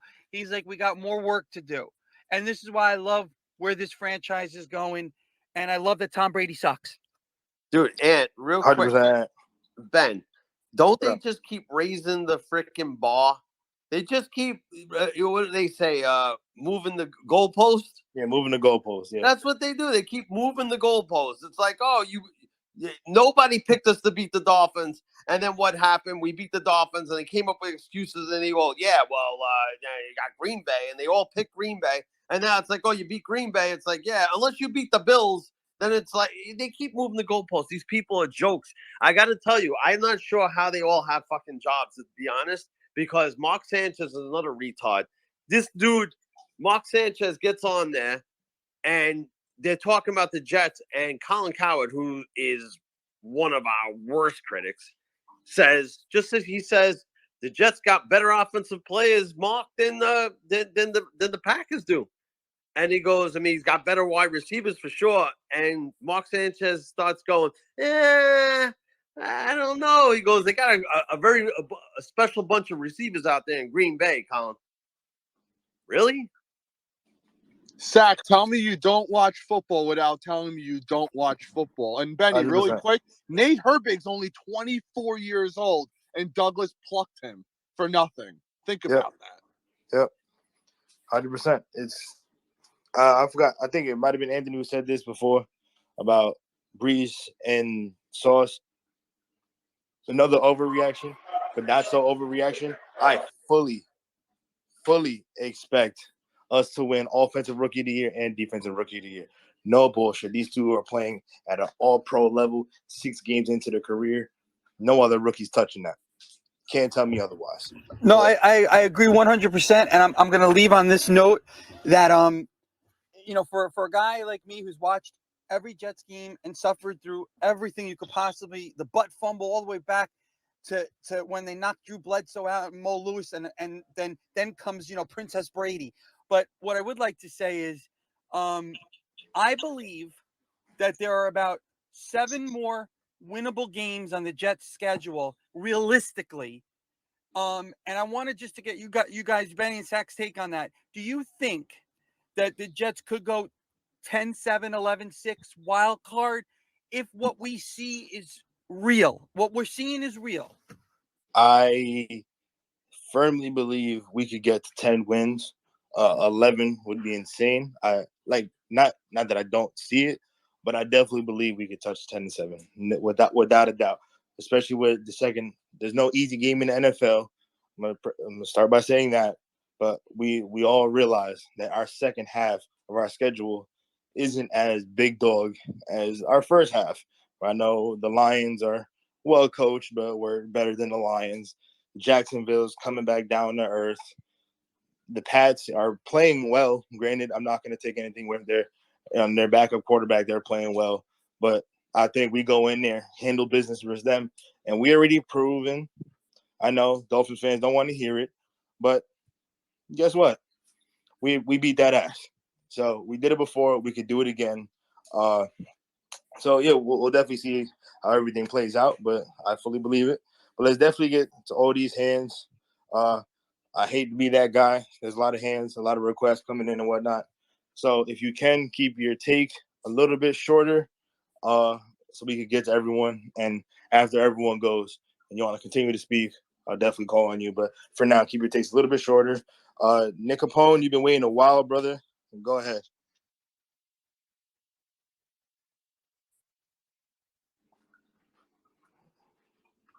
Give a shout out to Jets for Jets fan base. Congrats on being 4-2. I don't think anybody at the beginning of the season could say that the Jets at week 6 is going to have the same record as the Kansas City Chiefs. So here we are. I've liked the Jets since the draft. I think they've hit on a lot of picks. So yeah, been a little fan. I can say even as a Bills fan myself, it's nice to see them actually start to pan out. And yeah, that's basically all I wanted to get out. Look forward to the matchup eventually. Hopefully everybody stays healthy on the Jets and the Bills team for a pretty high game. And good luck the rest of the season. Yeah, nah, bro. I appreciate that. You're right. Week 9 is setting up to be a sick matchup. If we mess around and win these next 2 games or something, they better flex that Jets Bills game because that's going to be electric. 110%. Yeah, before the season started, I mean, I didn't really have Miami at top of the AFC early like that. I truly thought it was going to go Bills, Jets, Miami, Patriots, and that's what it's looking like it's shaping up to be. But who knows, with the Dolphins' injuries and stuff like that, anything could really happen. Tua has played really well when he's been healthy.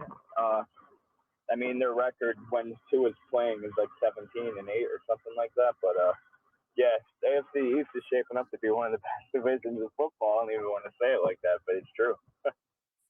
Oh, 100%. And I'm gonna throw this out there. It's really not important. I see my man Kelvin down there, Dolphins fan. I'm gonna just say this too.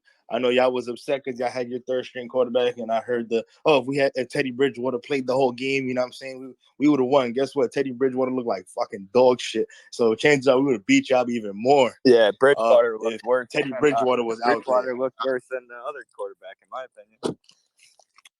So yeah. Matter of fact, you lucky you had Skylar Thompson over there because instead of a 23-point win, it would have been a 30-point win. I'm gonna just talk my shit, but I can't wait to play the Dolphins when they got to us so we could beat that ass again. And then there's nothing you can give me. But yeah, like I said, let's keep going around. Go ahead, Jetty. Talk. Yeah, so probably nothing that anybody else hasn't said already. I came in kind of late, but just to touch up on the Elijah Moore thing, man. You know, I love the guy. He's an extremely talented receiver who deserves targets. But the thing is, man, like if you go back and look, even when Flacco was under center, he really wasn't doing much. He hasn't been finishing routes at a consistent rate. A lot of the time it's not a conductive part of winning football to pass the ball 40 times. If you remember, Flacco was throwing the ball like 40 times a game, and Moore still was not producing. So, nothing against Moore. I love him. He's one of my favorite players. He's extremely humble. Um, but something has to give there. If you're gonna say something, just say it. Like, don't be passive aggressive about it because you're bringing problems and issues publicly to the table either way it goes. So if you're gonna go about it like that, you may as well just say it. I mean, the thing is though, is dropping back 40, 50 times like that. Like what are you saying? Are you saying that you'd rather have 6 catches for 60 yards than a blowout loss? I know that's not what he's saying, but when you halfway say something, that's what you're doing. You're allowing assumptions to enter the room. So I think Elijah Moore, he's gonna get his targets. They got to do a better job of scheming him. I honestly, I see great Garrett Wilson in the slot a lot more than I'd like to see Elijah Moore there. Obviously the shiftiness and the release off the line of scrimmage it's great for us of the slot position in general, but you can't put Elijah Moore in positions where he has to win 50-50 contested balls all the time. You just can't. You can't. I don't, he can play the outside. That was well known when he was drafted. He can play it, but you don't want to put him and pigeonhole him in positions where he has to do that. It doesn't, it's not a recipe for winning, especially not winning routes.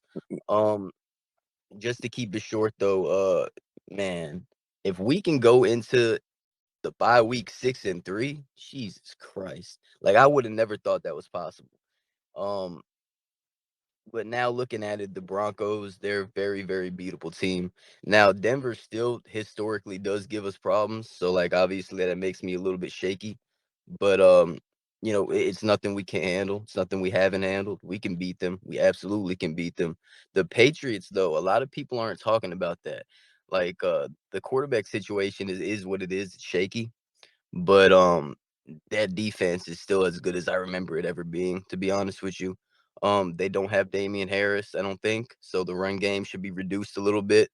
But the Jets, they have to take that game seriously. Like, that's a division game. It's gonna be tough.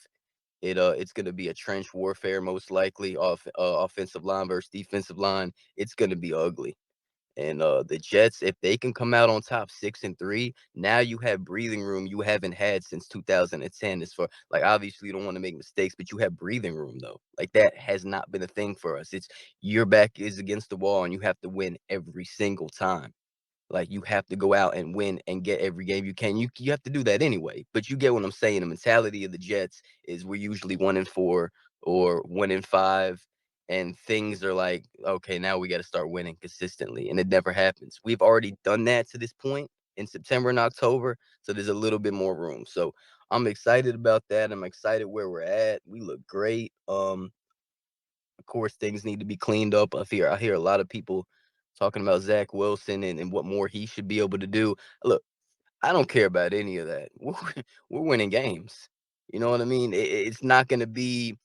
I've seen a lot of really good quarterbacks in the last few weeks throw for like 200 yards, sub 200. It's not going to be 375 yards and 3 touchdowns all the time. That's going to come. Um, but the offense looks great. So that's all I got. Yeah, no, 100%, bro. And before we get to the next hand, I'm gonna just mention this too. That Pat's defense is still the truth. You know what I'm saying? Their offense is a little bit questionable. They're still going to be a ground and pound team, just similar to us. That defense is still the truth. But I swear to God, if this Jets team isn't locked and loaded and ready to fucking embarrass the Pats, I'm going to be frustrated. I'm going to be pissed the hell off because the Pats have been a team that has disrespected us time and time again, walked all over us, embarrassed us, viewed us as like a horrible football team. We have been a bad football team, but they've been, I don't know, the fucking seeing ghosts. Like, a lot of our embarrassing moments have come facing the Pats. So that's a game where it's, say what you want. That's a fucking statement game. We're like, all right, cool. Fuck you. We're no longer taking that shit. The Patriots are at the bottom for a reason. And let's keep it pushing. You know what I'm saying? That's a legitimate statement game. Go ahead, Tanat. Benny, I want an ass whooping. I'm telling you, I want an ass whooping. And now it doesn't matter if it's Mac Jones or Zappy. I want an ass whooping that game against New England, especially at home. I want an ass whooping. That's it. I have a Hell couple yeah. to touch on, but go ahead, go to the hands and then come back to me later on.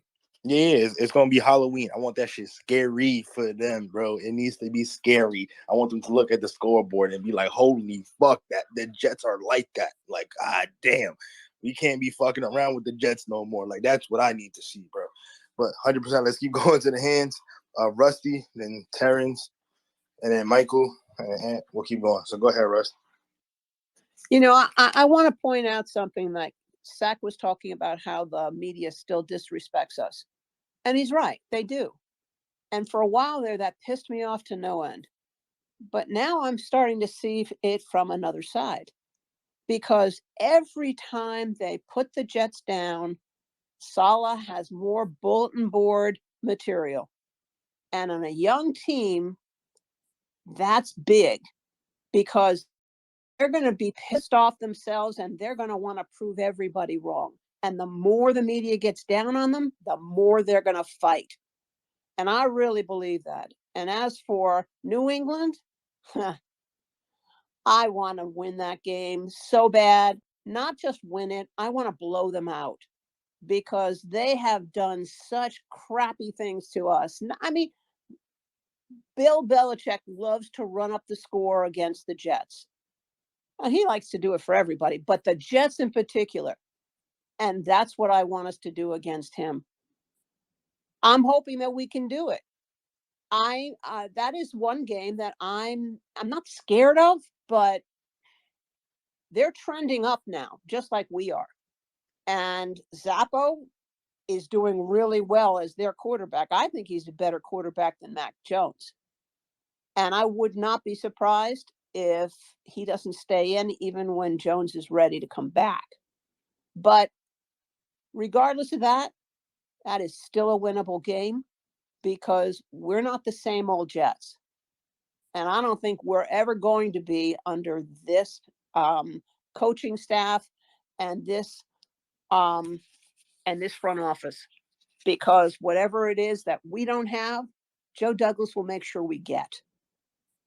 And I'm just seeing the progression, whereas I didn't really see, I was a critic of Ulbrich. I can't deny it because, well, I didn't think he was adjusting. I didn't think he was doing it. And I don't know who's doing it. I don't know whether it's Saleh or whether it's Ulbrich, but I don't care who's doing it, just so long as it gets done, because our defense is looking really impressive.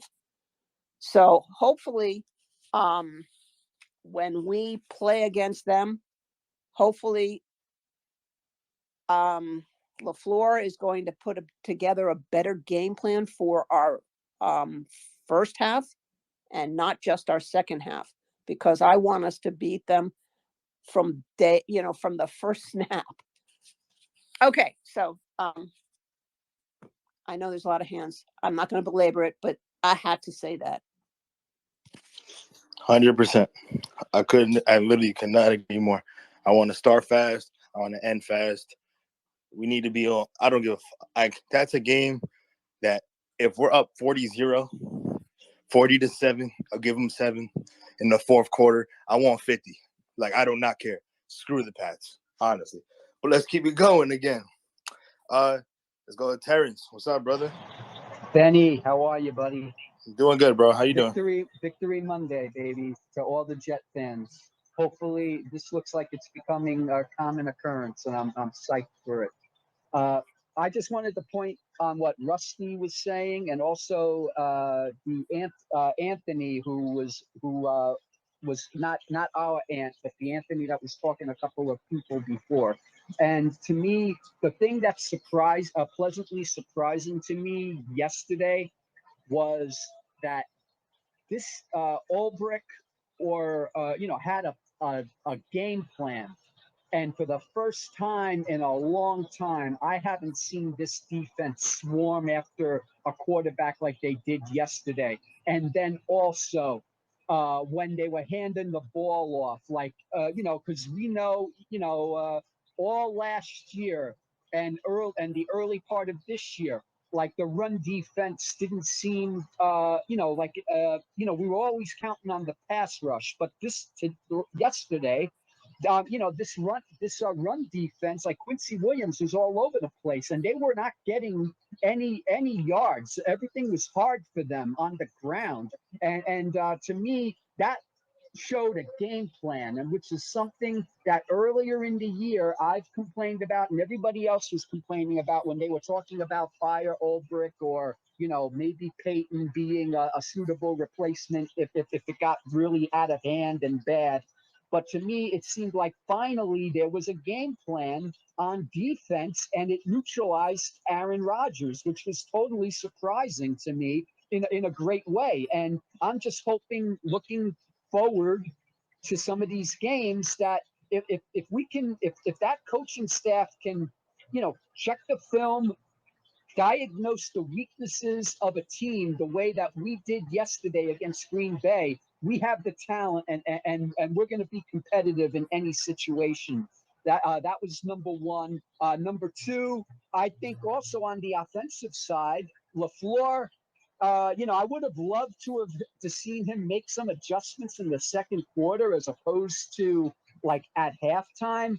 I definitely felt like that rollout pass that Zach threw to Corey Davis was needed in the second quarter, especially when we had the ball and we chose to try to kick a long field goal. I think we should have went for it on fourth down, but that's Monday morning quarterbacking. And I just felt like the play call was a little conservative, and I haven't seen Zach throw deep that often in these 3 games. And I think that might open things up but I think he has a philosophy, and the philosophy is let Brees and sprinkle in Michael Carter, run the ball. And that way, look what happens in the third and fourth quarter. Brees is breaking these long runs. The same thing like for the first year or two that Sean Green used to do. Back in 2009 and 2010, like he broke that in the playoff game against the Chargers, like in the third quarter. We're wearing down that defensive line, and in the Pittsburgh game, we instead of Zach throwing that touchdown pass, we had two Brees Hall runs, and he got it done. And the same thing that happened last week against Miami, and it's a repeat yesterday. I know that it was a different design. That Brees Hall was supposed to, try to get it to Garrett Wilson, but when he saw it was covered and he just ran with it. Once he got going, like nobody could stop him. I know there was somebody that was chasing him and he just pushed off on him and he went all the way into the end zone. Like you can't stop this guy. If he has a step on you, it's going to be really hard for you to bring this guy down. And we saw that last week on that 79-yard wheel route that, once he gets a full head of steam, it's going to be really hard to bring him down. And I just think that's their philosophy. But yeah, when the time comes, I want to see when we need Zach to, kind of like what he did against Pittsburgh, engineer a drive, whether it's before the half or in the fourth quarter. Yeah, I definitely want to see the improvement there. And that's something that, we're going to have to see if we want to, A, make the playoffs, B, compete against Buffalo twice in the coming weeks, and then C, do some damage in the playoffs if we're lucky enough to get there. And finally, there's I think Peter King, I read his article this morning before I went to work. There's really only 6 teams that have like a 4-2 record and above, and we're one of them. So all these people with their podcasts and these, like the worldwide leader and everything, what are they going to talk about? They got to start talking about us, just like, they got to do the same thing with the Giants. Like they got to talk about the surprise teams that Vegas said we'd be lucky if we got 5.5. The line was 5.5, and who knows, maybe by the bye we could surpass that. So that's the surprise that everybody's talking about. The media doesn't know what to do. They keep making excuses. Brady Quinn is in witness protection somewhere. All good. Thanks a lot for your time, guys. Yeah, now of course, bro. Talking about Brady Quinn, that's a perfect introduction to my man Anthony's favorite analyst. What's up, Ant? Appreciate you helping me co-host, bro. What up, man? What's going on? What's up, Josh? I know Brady Quinn's your favorite. You know what I'm saying? So yeah, I'm still looking. Hey, listen, you know what? He doubled down, and it's even better to see because fools make themselves look foolish. So you want to continue to double down. It's almost like they still don't have faith in this team to do anything. Well, I won't say everyone anymore because there are people that are admitting that they underestimated this team, and he continues to double down. I think I don't know what he said. I think he said, "Oh, I can see them winning 6 games the rest of the year. That's it." Like meaning 6 total games or whatever he said. But it's nice to wake up Monday mornings and have wins. It's funny. I was just talking to a friend of mine from work, and he's like, "Oh, look good." I'm like, "Bro, don't start that. Now you've been abusing the shit out of me for 10 years. I don't want to hear it now." But in all seriousness, he said it. He's like, the defense looked insane yesterday. It was ridiculous. Special teams, too. It's just everything. It was nice. And I went on a little bit of a rant last night because I seen some stuff about, Zach not throwing the ball well. It's instead of looking at it like your quarterback isn't throwing, he doesn't have to throw, and you're still putting up 20. It's sort of like last week. He didn't do nothing spectacular over his stats were good, but you put up 40 points. I don't know how to make everyone happy. Like, I really don't. You got to score 80 points. Everybody on the team's got to score a touchdown. There's one football. One person scores each time. That's it. So I'm taking this as a team victory, which is nice to see. I'd like to get them out to a little bit more of a faster start, honestly. this fourth, being the fourth quarter Jets works when it's a close game, but if it's a good team and we can get behind very quick playing like that. But all in all, there's little things we have to work on. I think everyone knows that, but I couldn't be happier with the start we got. I really couldn't. Yeah, hell yeah. And everyone's been doing it, and so I know I did a little segment called Overreaction Monday. What's your overreaction? I've heard a lot of crazy things. What's your overreaction? Mine was that Sauce and Brees Hall are gonna be all pros by the end of this year. So what's yours? Oh, man. All right, you know what? If after what I seen yesterday, if this line stays healthy, I think three guys can be an All-Pro on that line. I'm gonna go with Lakin Tomlinson's AVT, and Dwayne Brown impressed me extremely yesterday. What that guy did for his age, I mean, D-Wood was in last night and he said it.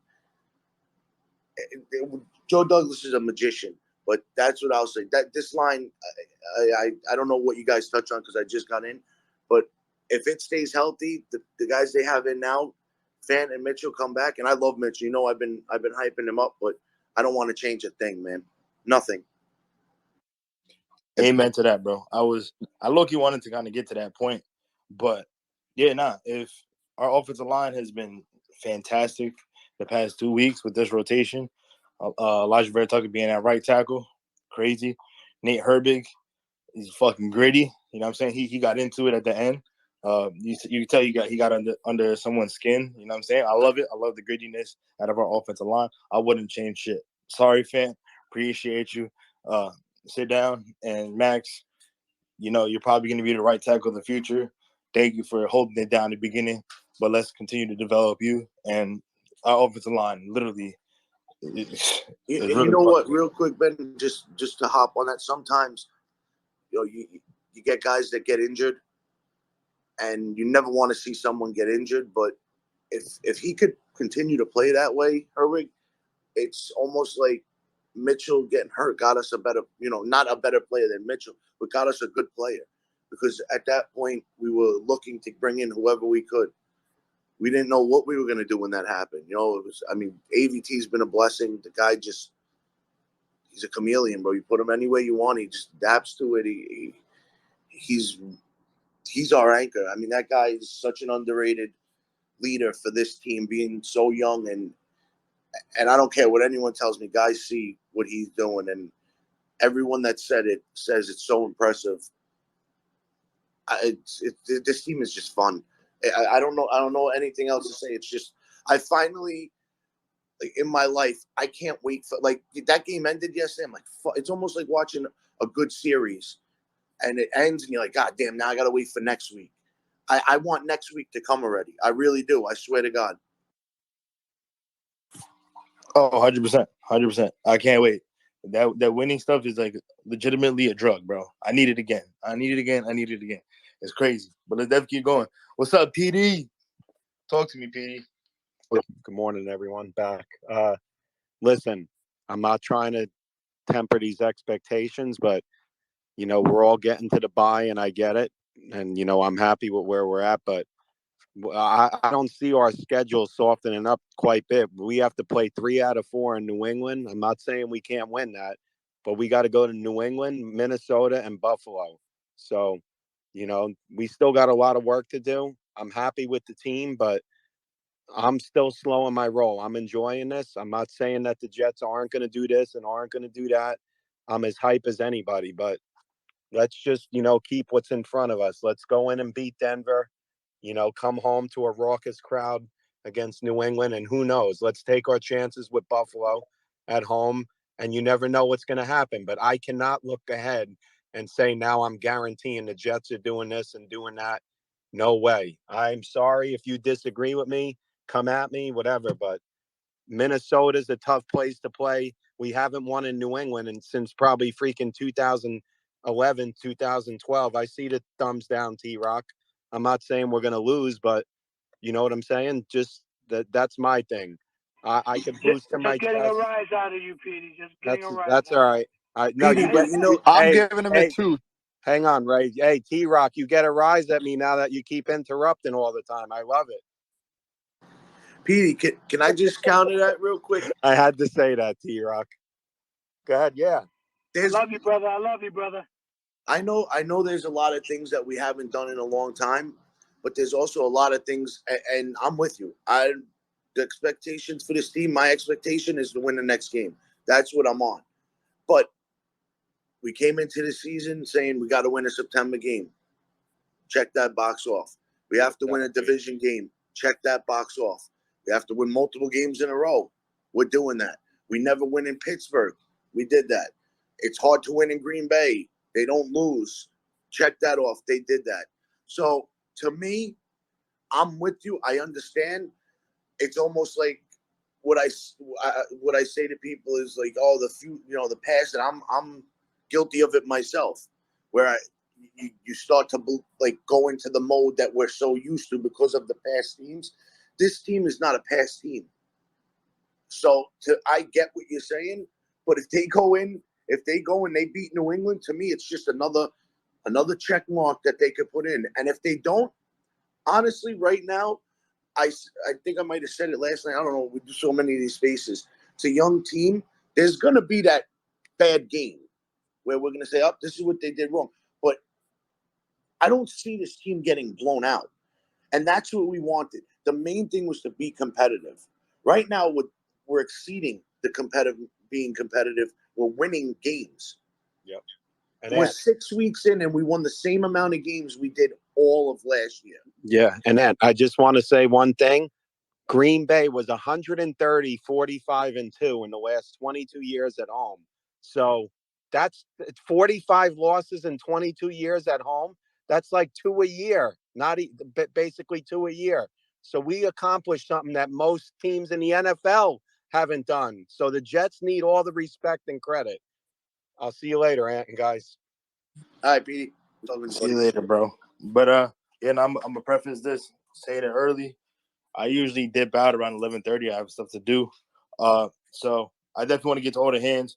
I'm not, if there's still hands up at 11:30, I'm not gonna be like, fuck off. So yeah, but definitely, let's definitely keep going. Go ahead, Ant. What's happening, guys? What's up? What's up? Victory Monday, man. Awesome feeling. Let's keep it rolling. Let's get another one next week, But point I want to make really quickly is some of you guys are talking about these slow starts that we've been out to offensively, and we certainly have been to extents. Last week we didn't run away with that game until we started making plays on the defensive side of the ball that set us up with good field position. This week, it took a little bit. The second half we got going.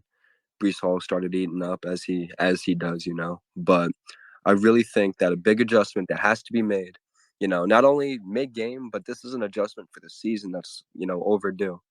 And this will only make us better. We're 4-2, and it's gonna make things better for Zach. Listen, bro, it's a bit of a conundrum because I know how much the coaching staff loves Berrios. He's been there for years. He was there in the previous regime, and he knows the playbook. But Elijah Moore is a stud, and he's got a lot to show. And having him line up out wide, as he's done, and a lot of targets we've seen him get this year have been on the sideline, 50-50 balls. He's a 5'10" guy, a speedster. He's got good feet, and here we are using him to try to go up and get balls over corners who are, his size and a half. And it's been kind of head scratching at times, and I really hope that going forward, this is something that LaFleur corrects. And this what we saw last night with Moore, speaking the way he did on Twitter. Maybe of course, and Salah's going to handle that. I was a bit nervous whether or not that'd be an issue, but I'm sure it's going to be a non-issue because we got good guys in our locker room. We really do, and we got a good leader of men in Salah who's going to be able to speak to that. But I'm really anticipating that change in our offensive scheme because it's going to make Zach's life easier. It's going to satisfy Elijah, and that if we're winning games, not everyone has to be satisfied. They should be satisfied in that, but that's going to open things up more, and I'm really anticipating to see that change made because Elijah's going to eat, and as a result, it's going to make things better because our passing attack is only going to improve. it's a glaring thing I think could be fixed, and I look forward to that happening because I think it's overdue for sure. Thanks, guys. Yeah, no, I got you, bro. Yeah, no, you're right, bro. This is this passing attack. I said it a few times on my timeline, and people came at me like, thinking I'm not happy with winning. Trust me, I'm fucking ecstatic that we're winning. We deserve this shit more than anyone else. I said it. I call it what it is. I don't let wins completely blind me from facts. Our passing attack hasn't been where it needs to be. Is there a reason for it? Yeah, we've been up. Our running game is working fucking fantastic. Why go around and fix it? But I'm also being real. Our offensive passing game is not there yet.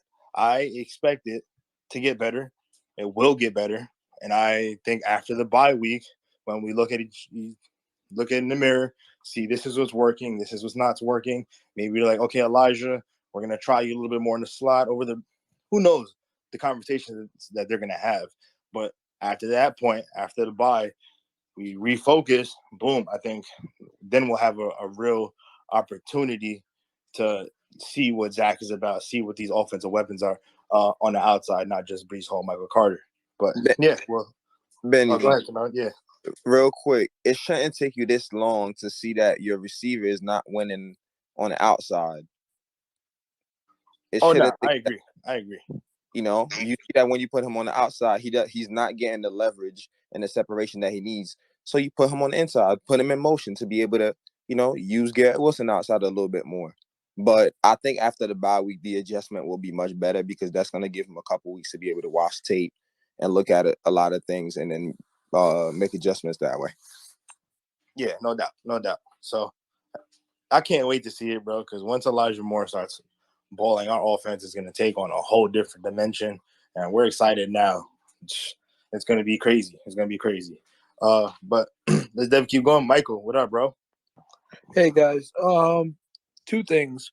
One, I did get to talk to Braylon Edwards. I guess he was in one of these spaces, not a Jet Lounge space, but another space last night.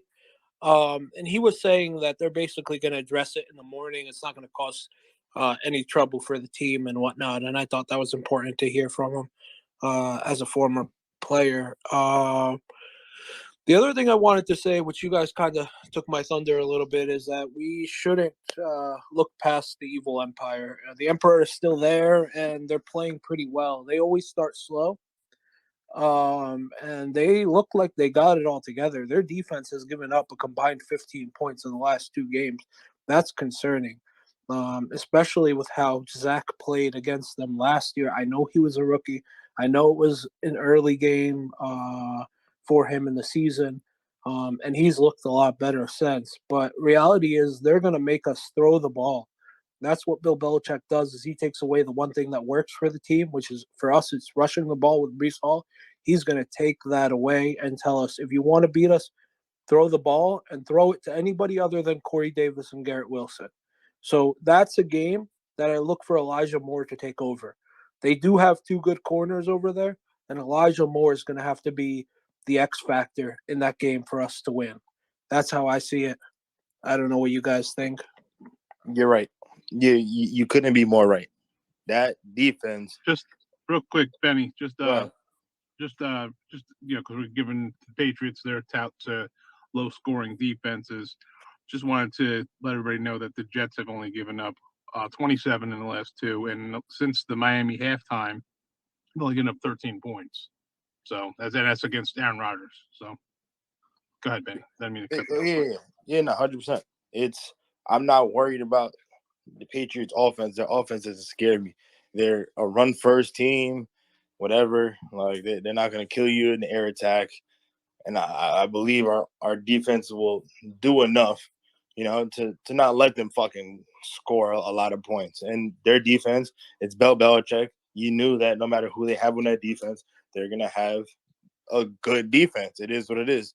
But you're totally right. I think they're gonna key in on stopping the run, and they're gonna make Zach throw the ball. Up to this point, being real, Zach has not done well when under pressure. He's done really well when he has a clean pocket. It makes sense, but they're going to try to put a little bit of pressure on Zach just because that's what Bill Belichick does. And it's going to be up to our wide receivers versus the Patriots to really start to show themselves a little bit more. I expect Elijah Moore to be involved a lot more early in that game. Garrett Wilson, getting these guys the ball early in open space so they could create those big plays because they're electric. They're going to make the first guy miss. They're going to make the second guy miss. And chances are they can make the third guy miss. So it's going to be that Patriots game we can definitely not look over. But, again, we can't even look past the Broncos. We statistically have not done well against the Broncos. They're not a great team right now. They have talent. They can figure it out. They're playing today. I'm going to be watching. I'm going to be looking forward to see where we could attack that team, see if they have made adjustments in the past week, whatever the case may be. But let's finish celebrating Victory Monday. Let's focus on the Broncos and, one game at a time. But let's definitely keep going. I'm going to go Jetty, Big T-Rock, and then we'll end it with ground and punt. So go ahead, Jetty. No, just to bounce off what Petey said, because I agree. It's definitely a take it one game at one game at a time approach. The thing is with the passing, a few things can be true. We can admit a few things mutually. Is that honestly the Jets, they've won every game since Wilson's been back. That's great. He's made plays. I think Flacco probably gets killed. If he's under center, it's great. Put the team on his back in the fourth of the Steelers game. That's great. But he hasn't been asked to do much. He showed flashes with some throws. He's also shown flashes of being young still, which he is. He's only played 16 games. Technically, it's less than a whole season at this point, and he's shown improvement. So there's no reason to really think he shouldn't keep showing improvement. But the way the Jets are winning, and we got to be honest, we caught a few breaks early. We did.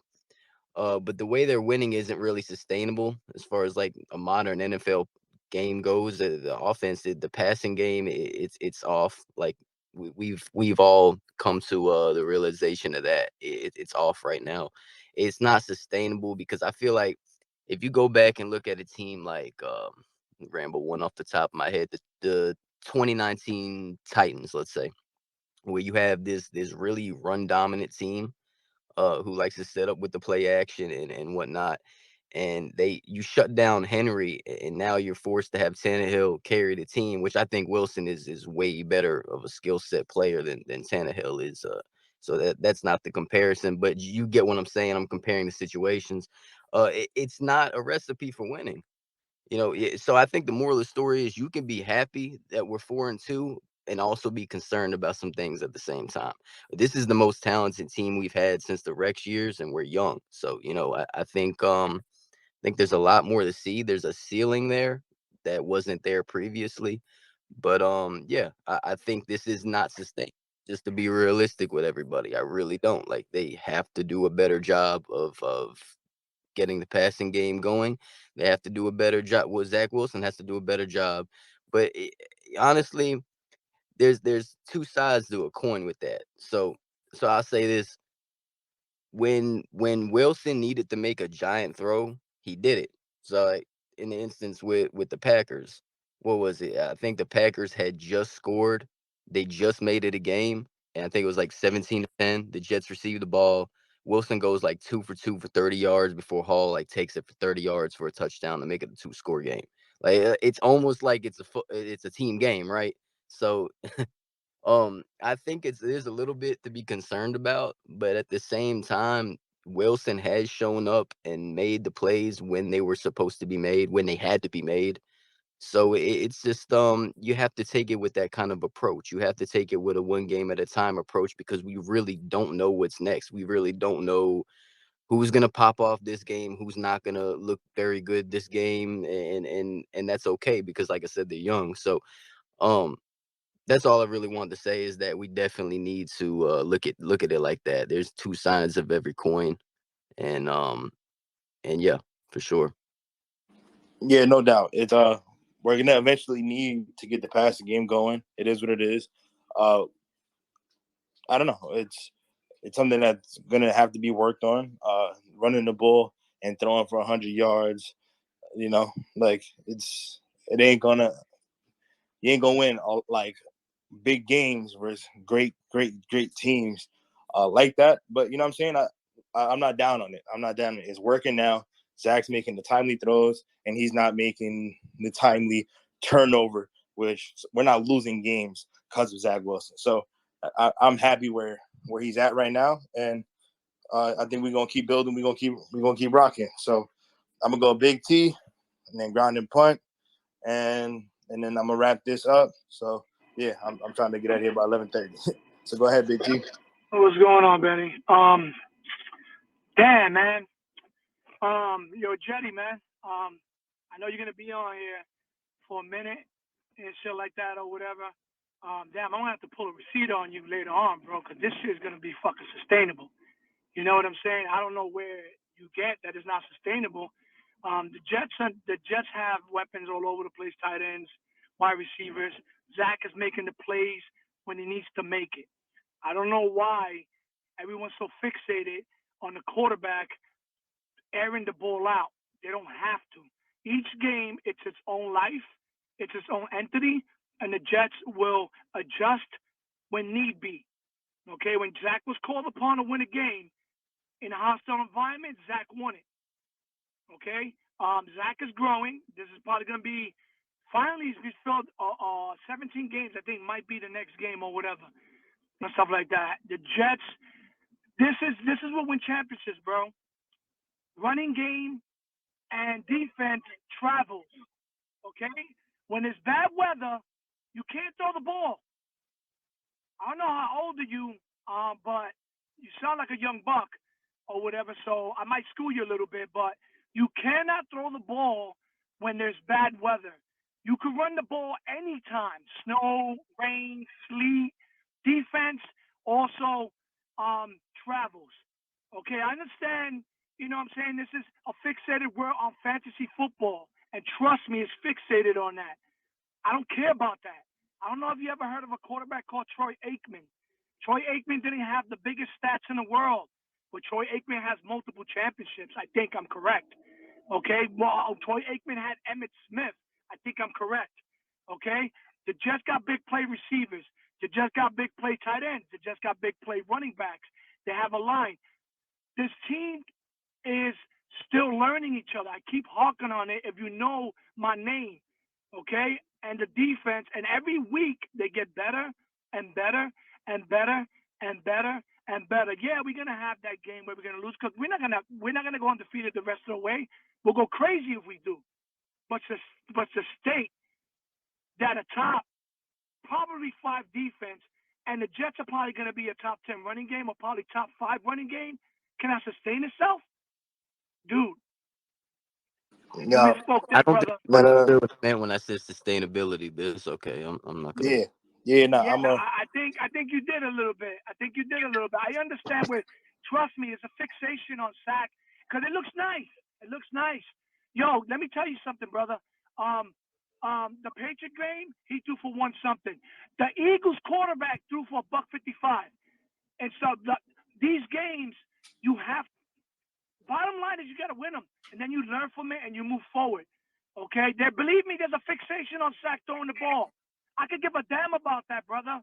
I could give a damn about that. I'm all about winning football, and the Jets are playing real balanced and winning football, and that's what it's about. That's what it's about, Jetty.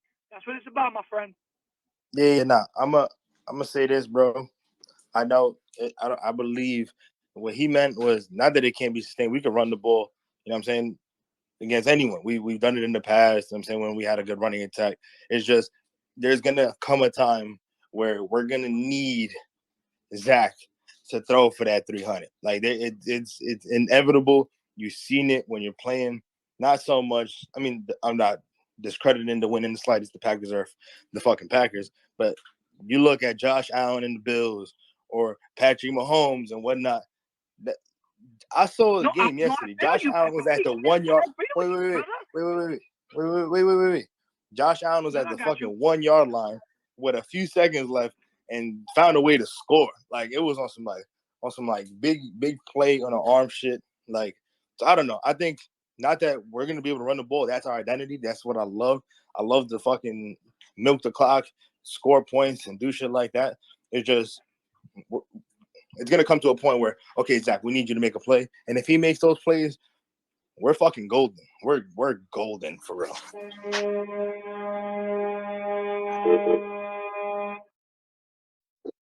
Ben, But yeah, oh yeah, go ahead. Ant. just to go back to the Pittsburgh game. I know everyone's. This is kind of where I'm going with this whole thing too about these. Did we not need Zach Wilson to perform to win in Pittsburgh? He showed us. He had two very good drives. He had spurts. He had spurts. It's not enough. I'm not saying that it's a bad thing. I get it, but we scored 67 points in 2 weeks. It's not that we scored 20. We won 10-3 and 10-7. We scored 67 points in 2 weeks without our quarterback throwing a touchdown. I don't know how people aren't seeing that this is I get it. I understand when time comes and he needs to do it. If he doesn't do it, then it's something that we could address. But until then, he doesn't have to be. I said it last night. If we're up 10 points, and instead of running the ball, he throws a bad pick, he's going to get absolutely killed for it. And everyone's going to say, why are we not running the ball, milking the clock, trying to take a 3-score lead? So it's like I feel that people are just looking for something to harp on.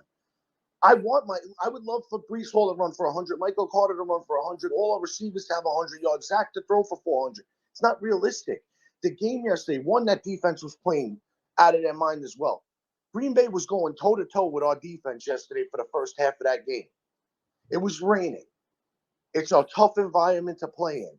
These things have to be accounted for. And then when you get control of the game, it was basically at the end of the third quarter. So what do you want him to do?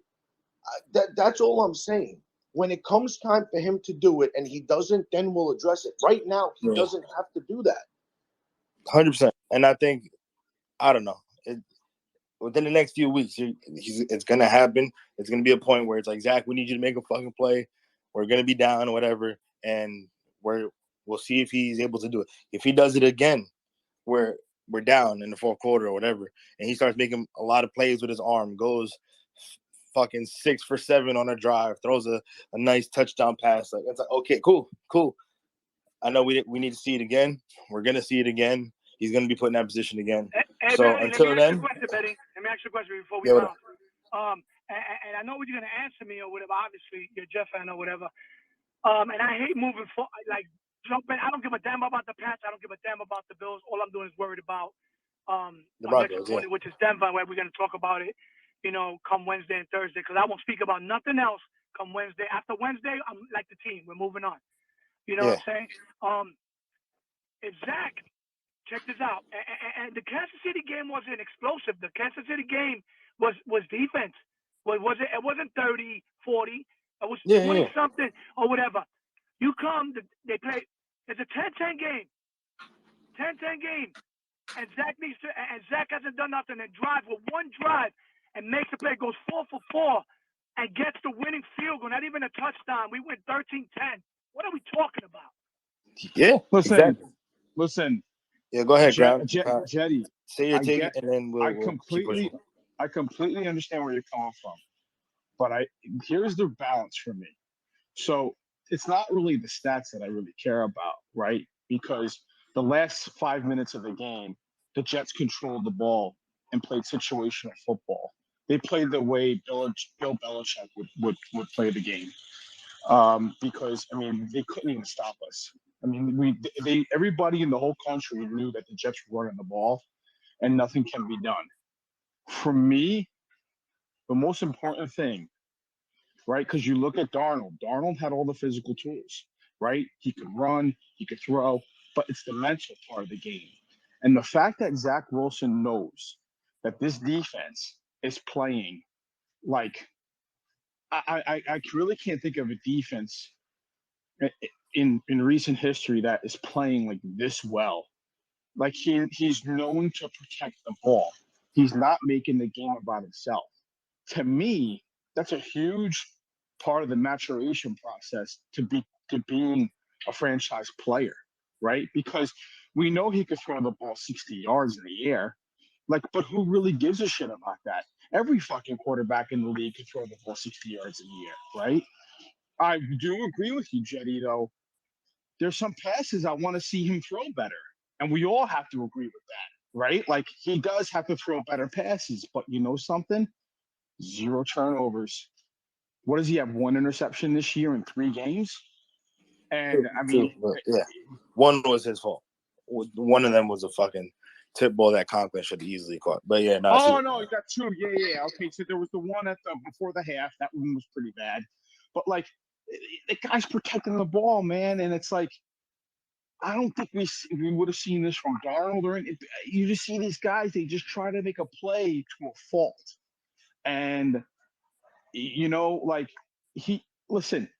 For me, I'm gonna take it like this. I'm gonna act like a Steelers fan. Ben Roethlisberger, when he came in for Tommy Maddox, he played within the scheme. He learned how to play quarterback in the NFL. And if we can get that from Zach this year, and he could become 85% of what Roethlisberger is, guys, it's gonna be fun for the next 10 years. 100%. I think before I get to Mark, and then we're gonna wrap it up. Preface this. After yesterday, he played 16 games. After this Broncos game, he finally completed a full year of NFL football. That is nothing. That is genuinely nothing. And he's progressed very nicely. We've seen a lot of growth. And I think eventually you're going to see another big step forward. I know Mark always says it. Mark says it literally all the time. He thinks that the second half of this year, you're going to start seeing Zach take that year 3 leap. And I know, Mark, you're going to say that. That's Mark's go-to. Credit to him. I agree with him on that. So, okay, now Frank got his hands up. So we're going to go Mark. We're going to go Frank. And then I'm going to wrap it up after that. But go ahead, bro. Go ahead, Mark. Yeah, great space, Benny. And, just quick take to respect all your time. This Jets team, the only stat that I care about with regard to Zach Wilson right now is that he's 3-0 as a starting quarterback. That's the stat we care about. Let's let the kid develop. He'll figure the rest of it out. We don't pay a lot of attention to, frankly, the heads-up plays. You have an aggressive Green Bay defense. He's back in his end zone. What does he do? He scrambles, avoids the safety, throws the ball past the line of scrimmage. There's little plays that he's making that he's not setting the team up for failure. And the team is winning football games. I hate to say it, but it's almost like there's almost like a Sanchez run style vibe around this football team right now. The quarterback's not going to lose football games. The defense is playing lights out. Special teams is playing lights out. So let's just be patient and enjoy the ride. Thanks, man. Yeah, 100%. 100%. One game at a time. We're enjoying this 4-2. Opportunity to go 5-2. Heading into a fucking statement. I mean, we say every week's a statement nowadays because it genuinely is. But an opportunity to go 5-2 and then going to face a Pats team that's disrespected us over the years. There's no better feeling, but let's enjoy it while we can. Zach's doing what he needs to do, and I can't wait to see when he actually fucking puts it all together. And it's going to be amazing because all the weapons we have on our offense. So, yeah, go ahead, Frank. Wrap us up, bro. Cool. Thanks, Benny. I'll keep it short. Yesterday, in the first half, the passing offense averaged like 3 yards per attempt, and the running backs, Brees averaged 5.8 for the game. Carter averaged 6.8. There's a time and a place to fix the passing stuff, and it's practice. When in the heat of the game, you do what you do to win the game. I mean, I think as a Jets fans, let's just enjoy the win. And I have no doubt they'll work on the passing stuff. But at the end of the day, I don't care about the stats. If they get the win, they get the win. And, the running attack was what got the win yesterday. So why would you force a pass and risk losing the game just for stats or to please the media? I mean, the running attack they couldn't stop it. So to me, it's just that simple. The end. 100%. They just want to find the narrative. That's it. Yeah, 100%. They just wrong with it. They want us to try to throw the ball 40, 50 times and lose the game and then try to say Zach is not progressing. Yep, 100%. Well, way to wrap it up, Frank. I appreciate that. You're the man. I appreciate all y'all who pulled up this morning. Victory fucking Monday. We did it. We're going to keep it going. Enjoy your Victory Monday. Wear your Jets colors. Wear your Jets hat, t-shirt, jersey, socks, shoes, underwear. I don't give a fuck. Wear that shit with pride today. We fucking did it. We're here. We're arriving, putting the NFL on fucking notice. And we're going to do so again next Sunday when we face the Broncos. So enjoy it. Talk your shit. Enjoy your day, Benny. Enjoy your day, Anthony, Petey, Tanard, Mark, everyone. Yes, Have sir. a great day, All and right, guys, we'll enjoy. be on soon again, as always. Hey, we'll see y'all tonight. Enjoy y'all day. Benny, wonderful show, man. Later, T. Appreciate your work. We'll talk our shit later. Yeah, hell yeah, bro. Make sure y'all tune into Tanard and PD show. Tanard, whatever, you know what I'm saying? So not kidding. Hey, listen, this is what we're gonna have Danny, to do. good job. We're gonna have to get Terrence to do a promo, and that's how he's gonna have to pronounce my name on the promo. That's gonna be funny as shit. But yeah, I appreciate Tenard, y'all. wait, Benny, one take. How many R's does Tenard have in his name? 7. I love it, guys. Love it, guys. Y'all. I'll Later, talk to y'all fam. soon, bro. Later, fam.